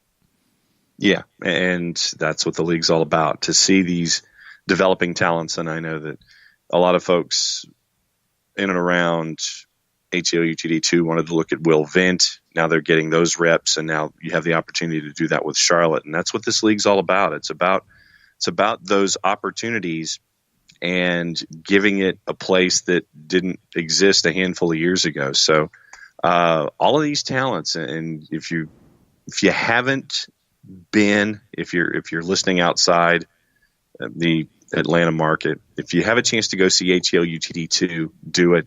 If you're outside our market and you're close to a USL Championship market, go watch, because the talent there is tremendous, and it's also a place to sit there and you can see players develop as well. With League One coming up a week away, then you're adding Chattanooga and you're adding Greenville, and you're adding Statesboro to the mix as well, and just here in the southeastern footprint for SDH. So there's a lot of different places where you can see the talent grow here in the southeast, and it was opportunities that weren't there a handful of years ago. So it's really cool to see all of this stuff. And I'll go ahead and use the word exploding just because that's the way it seems to me, although it's been a very cool progression. The twos in action, 7 o'clock Saturday night in Charlotte. Next home game is in the senior team's bye week, so it's a good one too. It's St. Louis FC coming to town on April 6th. Then they go to Memphis in a game that's going to be on ESPN News midweek on April 10th before coming back to host North Carolina FC, another team that's been perfect so far in the season. It's a lot of challenging opponents in the next four for Atlanta United too. Good tests for the young twos. Let's take a break here, get into more Thursday thoughts right after this. As a business owner, you know that every year brings new challenges and opportunities. The success of your business demands expertise and focus. And Country Financial can help you keep that focus by helping ensure you have the right insurance protection in place to meet your goals. Jason Wright can help you create a customized insurance plan that has coverages designed just for your business. Give Jason a call at 678-568-6871 or reach him on Facebook at Jason Wright Agency. Coverages vary by state. Policies issued by Country Mutual Insurance Company, Bloomington, Illinois. Got issues with youth or high school sports? Positive Coaching Alliance can help. PCA is a national nonprofit working to transform youth and high school sports so that every child has a positive character-building youth sports experience. PCA provides live and online workshops to train double-goal coaches whose first goal is winning and whose second, more important goal is teaching life lessons through sports. PCA also has workshops for parents and high school student-athletes. For more information, please visit positivecoach.org. If you've been hurt in a car wreck, contact my friend Steve Apolinsky of Apolinsky & Associates. He's been representing individuals for over 30 years throughout Georgia and Alabama. Email him at steve@aa-legal.com or call him 24/7 at 404-377-9191. The initial consultation is free.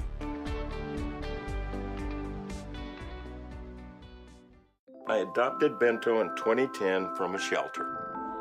This cat makes me make art. He's always motivating me to draw pictures of him. He just is motivating artistically. He's my best friend, but a lot of people know him as Keyboard Cat. Keyboard Cat, YouTube star and shelter pet. Amazing adoption stories start in shelters. Start yours today. Visit theshelterpetproject.org to find a pet near you. Brought to you by Maddie's Fund, the Humane Society of the United States, and the Ad Council.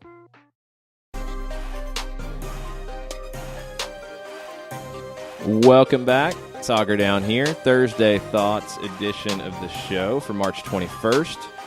Getting ready for US-Ecuador tonight. Hopefully we'll learn some interesting things to get into tomorrow on the show. Breaking news this morning from Jonathan Tannenwald out of Philly. Fox Soccer has unveiled its full Women's World Cup talent roster and the 5 announced teams that are going to be calling games from France this summer. JP Delacameron, Allie Wagner is your number 1 team. That had been announced already. Derek Ray and Danielle Slayton, Jen Hildreth and Kendra De St. Aubin, Glenn Davis and Angela Hucles, and Lisa Byington and Kat Whitehill. That's a great group to call these games. That's about everyone that I would have expected to be involved in this. That's great. Yeah, no, and we've seen obviously JP and Allie. We know that was the number 1 group, and then you look at Derek Ray and what he's been able to do in that Fox footprint, and friend of the show Jen Hildreth. Jen and Kendra have been together quite some time as a pair. That's a good team. That's a really good team. That's a fun listen. And to see the other play-by-play teams and that are paired in there, this is a solid group, and I really like it. And of course, this means that we're going to have Jen on the show at some point before she has to broadcast with Kendra to do matches. So we got to get a preview out of Jen. Yeah, that's great work by Fox to bring those teams together. I'm looking forward to watching the Women's World Cup this summer. Just keep in mind what the summer is going to have for you if you watch a lot of soccer on TV. You have the Women's World Cup, which I think is going to be the most wide open, most entertaining Women's World Cup in the history of the tournament. You're going to have a Gold Cup with a lot of storylines. Tata Martino in Mexico now for the first time. The United States, pressure on them to at least get to the final, if not win the thing. It's an expanded Gold Cup to 16 teams now, so you're going to have some new stories, some new faces there. And you have a Copa America from Brazil, where Lionel Messi's trying to win a senior trophy with the Argentine national team, and he's running out of opportunities to do it. And all of the talent from South America that will be on display in this tournament. All those will be happening at the same time. Mm-hmm. So it's going to be chaos from the 10 o'clock in the morning kickoffs with the Women's World Cup all the way to the late kickoffs from the Gold Cup and maybe Copa America too. It's going to be wild. And we know the Women's World Cup schedule. I don't know if the Copa America schedule is done yet. The Gold Cup draw is in April, so that's coming up, I believe, in the next 3 weeks. And we know dates right now for the U.S. We know when they're playing. We don't know who they're playing yet. It's going to be a wild summer. You have the break that MLS is taking in June. Atlanta United plays on June 1st and then is off until June 23rd, I believe, off the top of my head. The twos will be playing during that, so you and I will be a little bit busy, John, but there's going to be a lot of games on TV that we will be watching. And the news that ESPN Plus has picked up the Copa America rights in English is a great one. Fox will have the Gold Cup and the Women's World Cup. Univision Deportes has, I think, all of it. I don't know if they might not have the Women's World Cup. No, they don't. No, actually they do. Sorry, they have that. I think they do have all three. So the way they manage it is going to be wild. Well, yeah, and I mean the article that was put out about how Univision is going to be balancing, Univision Deportes is going to be balancing all this stuff in the summer with the Copa and the Women's World Cup. It was a great read. So if you can find it, and I think we retweeted it yesterday, or at least I did. But yeah, just how. Think about Univision Deportes and what they're having to do this summer. They might not have the Gold Cup. Maybe that's the one that they don't have. But right. Yeah, I think they have the Copa and the Women's, and they're doing it simultaneously. Those two for sure. Yeah, and they're going to be simultaneous. They just don't have the Gold Cup. So Grant Wall will also be part of Fox's coverage of the Women's World Cup. Alexi Lawless will be as well. I believe Kate Abdo will on the studio side. So big guns for Fox as they get ready for the Women's World Cup. I honestly cannot wait for this tournament. I think we're gonna get some hard truths about where the U.S. women's national team is in comparison to the growth that we're seeing from others. But, we'll get into that more and more as we go. I'm excited about the newcomers. I'm excited about Jamaica being at a Women's World Cup and the impact that can have on women's soccer in the Caribbean. I'm excited about Scotland being there for the first time. We've seen the growth in the women's game in England. Is that going to translate? Hopefully it does. Hopefully it spreads. These are all really good things for the growth of the women's game and, in turn, the growth of the game, period. And for me, yeah, I mean, I still look at the Women's World Cup about how, and you mentioned a couple of sides, but about how the rest of the world is not intimidated by the United States anymore. And I want to see how the U.S. responds in this tournament, A, and B, where they go once the tournament is over, regardless of result. I mean, you get the Duke and you win the whole thing in France, good on you. I think France is still the favorite, but I want to see how the U.S. women's team responds to the world catching up with them and probably passing them by in a couple of instances. Let's get into something that popped up yesterday, since this is kind of a smorgasbord edition of the show today in the international break. Felipe Cárdenas couldn't join us today. He's a busy man. He's got things going on. but he tweeted yesterday more context, and if you didn't see this, you need to know this, because I saw this quote really making the rounds yesterday about Pity Martinez reportedly unhappy in the United States, and the adjustment has been difficult. Yeah.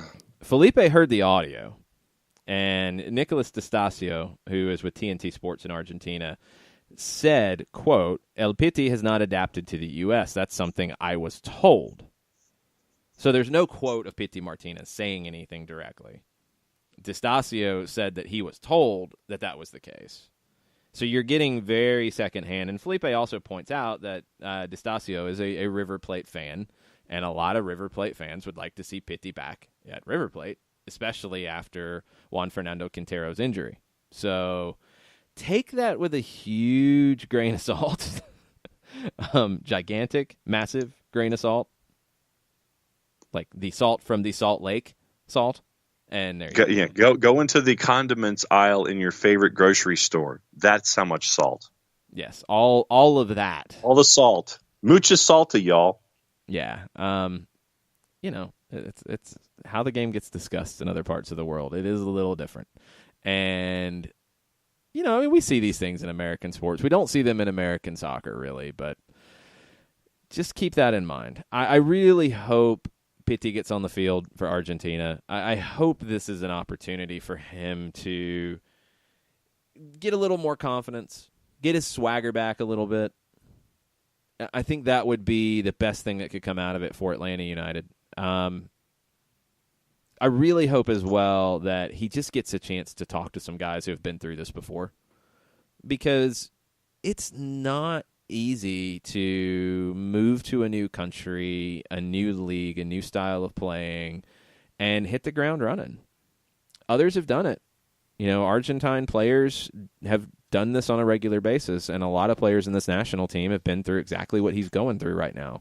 Hopefully he's been able to just talk a little bit and just find a little bit of peace about it, and find a little bit of comfort in it, and just being around guys that he knows, and have that motivation of he wants to be in this team for the Copa America. And, it's kind of funny that it's just glossed over at this point, partially because of his form, and I don't know, maybe it's just not understood how big of a deal this is. This is a player who represents an MLS club, represents Atlanta United, lining up for one of the best national teams in the world. Mm-hmm. This has never happened before. Not at this stage. It's not David Villa going back to Spain at the end of his career. It's not...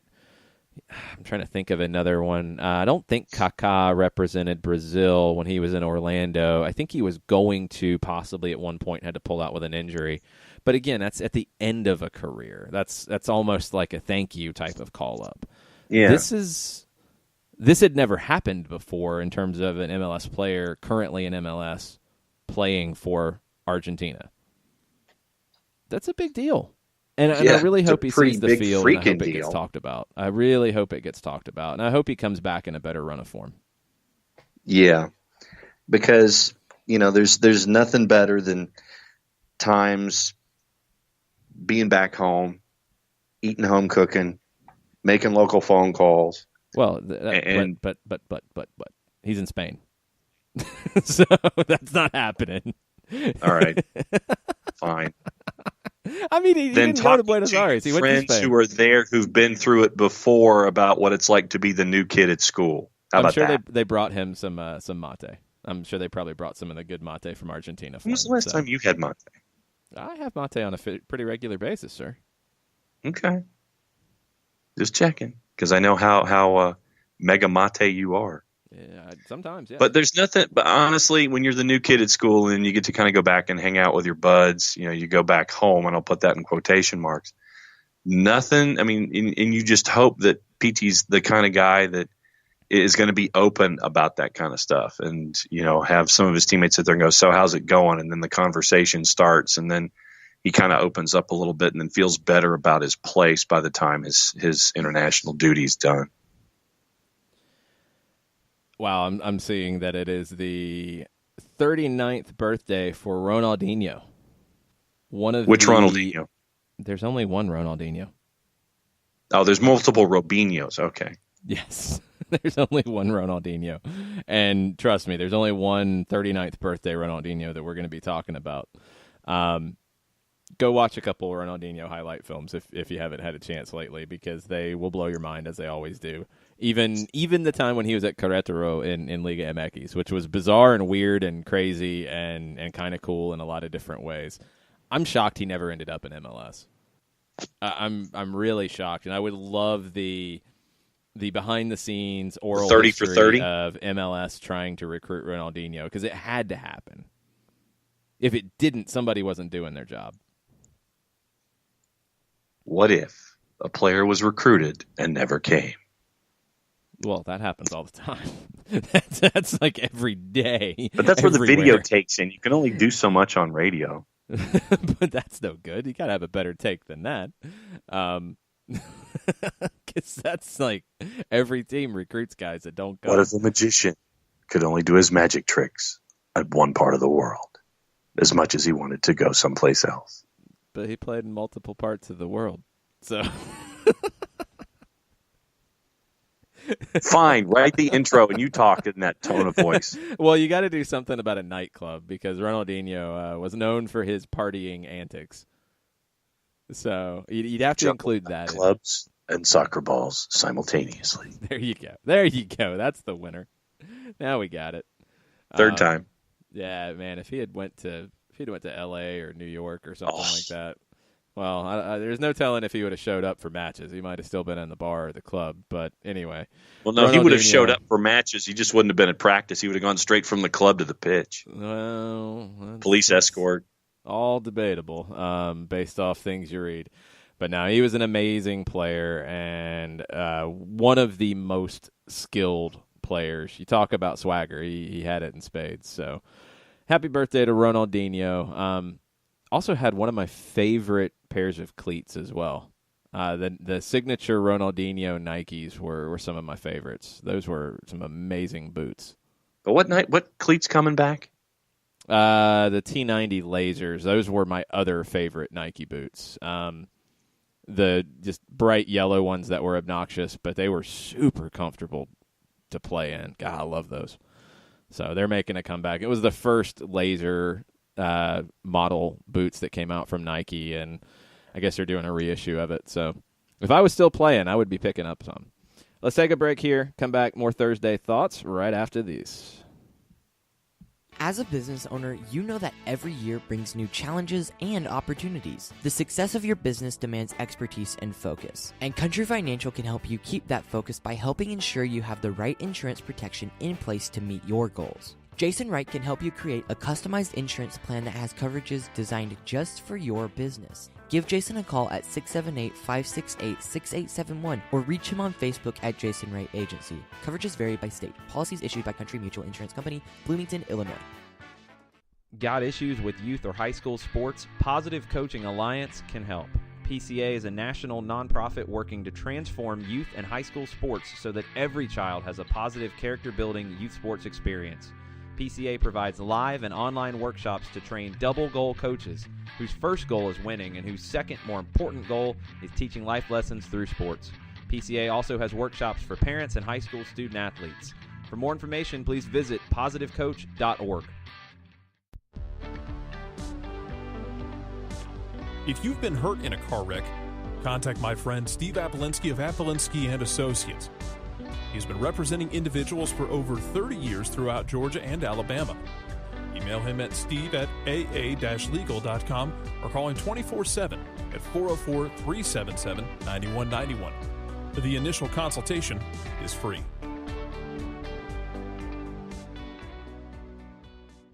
I adopted Bento in 2010 from a shelter.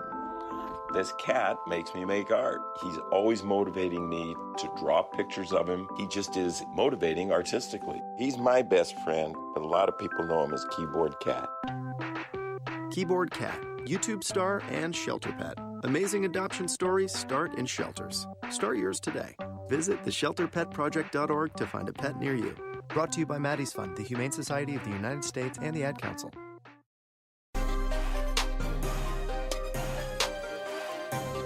final segment on a smorgasbord Thursday Thoughts edition of the show. Got a lot of thoughts, a lot of different thoughts. This is what happens during an international break. There's not Atlanta United game after game after game after game after game after game after game to talk about. We actually get to breathe when it comes to the Five Stripes. And there's a lot of other things to get caught up on, like this one, Patrick Sullivan. It's Ronaldinho's 39th birthday, but also on this day, in 1908, Lithonia defeated Atlanta 2-1 at the Jackson Street Showgrounds. It's in the Old Fourth Ward. Don't know exactly where that would be. It was the first organized soccer match recorded in the city of Atlanta.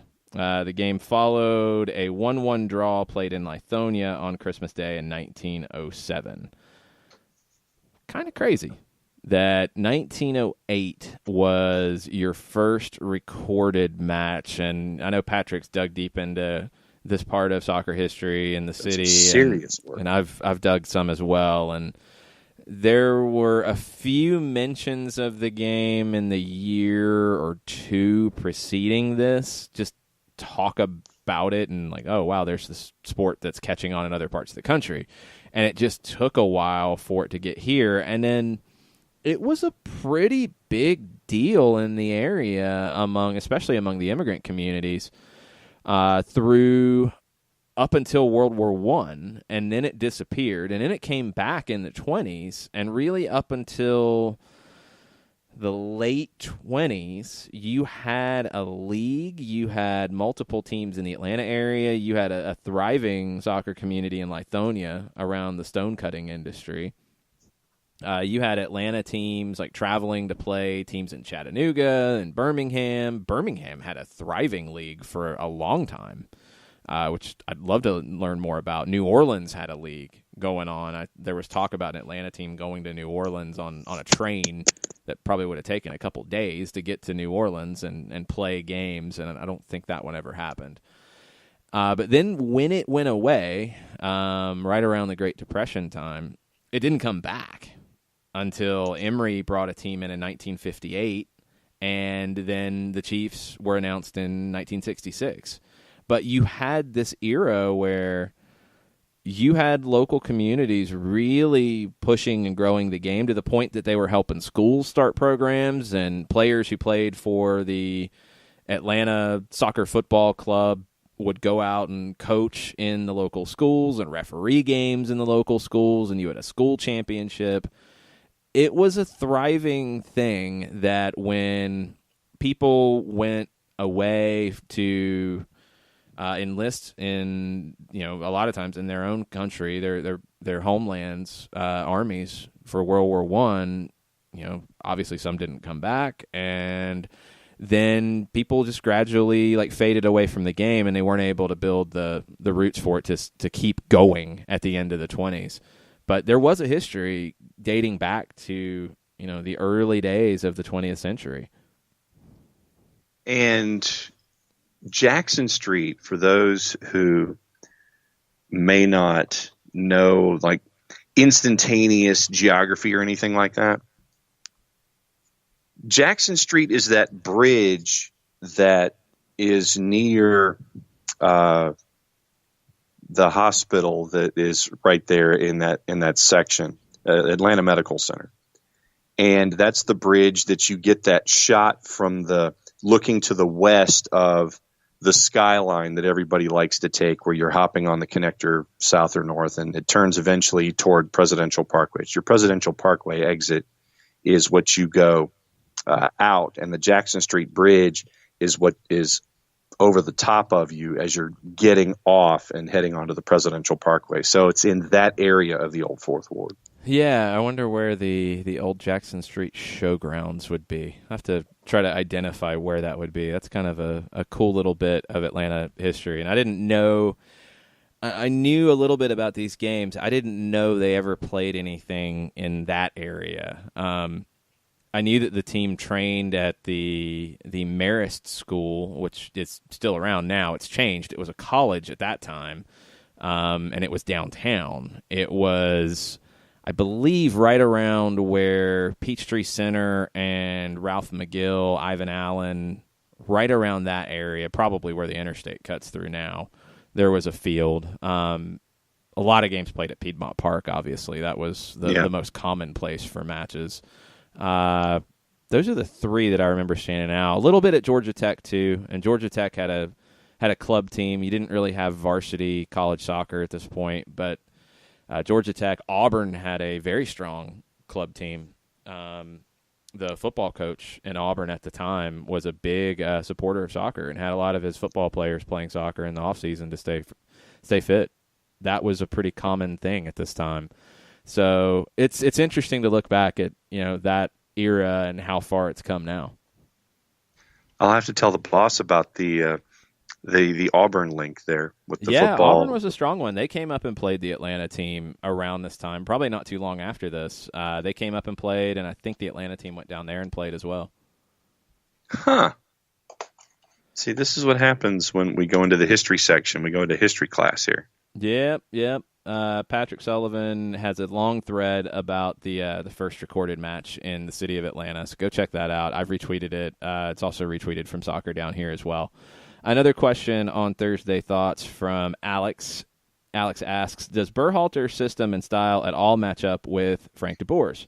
Just seeing the 4-3-3 morphing seems to be similar to how he has been talking about the shape changing during the game, thinking how Atlanta United will look in a 4-3-3 with Escobar back.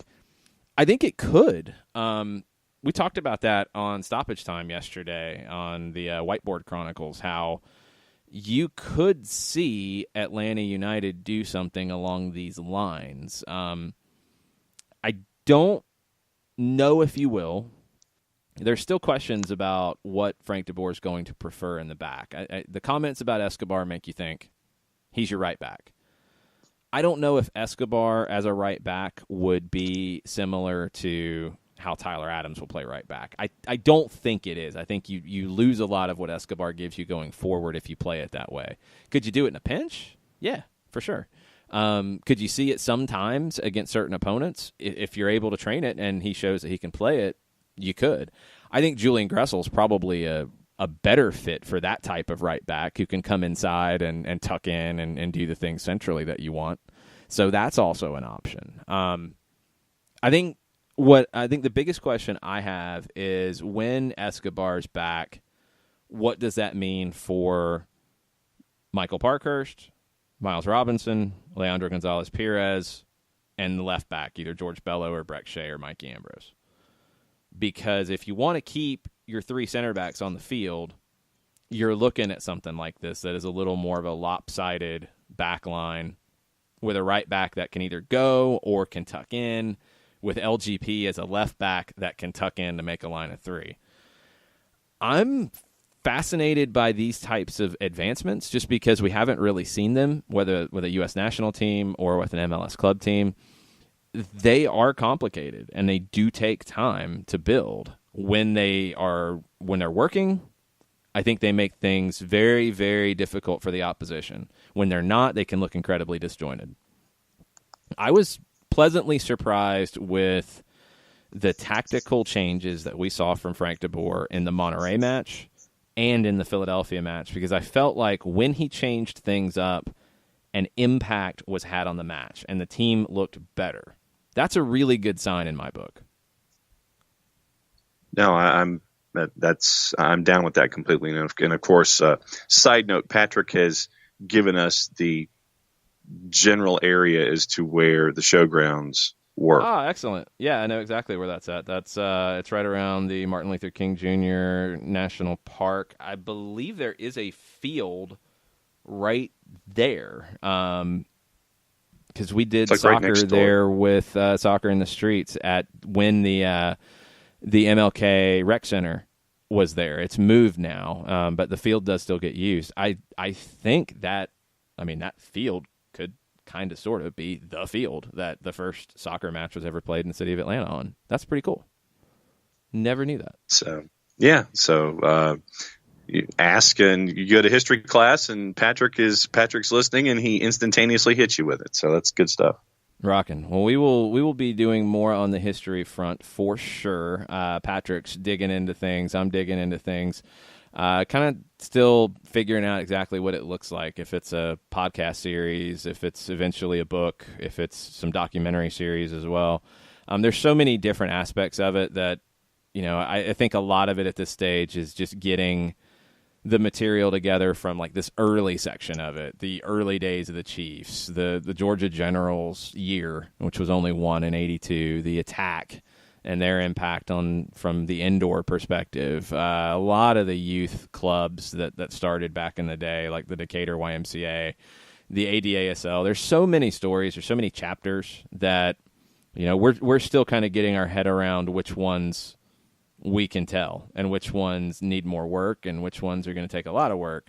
It's a lot. There's a deep, rich history here. And as much as I know, I feel like every time I dig into this stuff, I learn something new. So we will be sharing that with you, but a great thread from Patrick on today being the marker of the first ever recorded soccer match played in the city of Atlanta. Pretty cool day. Pretty sweet. Yeah. Nice work, Patrick. Thanks for chiming in this morning. Thanks, everybody, for chiming in on a Thursday Thoughts edition of the show. Tomorrow, we will break down U.S. and Ecuador. We will break down other matches that take place today. We'll also look ahead to Argentina and Venezuela from the Wanda Metropolitano in Madrid. See if Pity Martinez and Joseph Martinez line up against one another.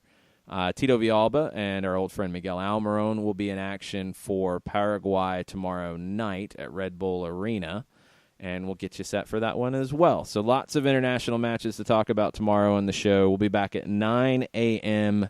on the SDH app, on soccerdownhere.net, and on Spreaker.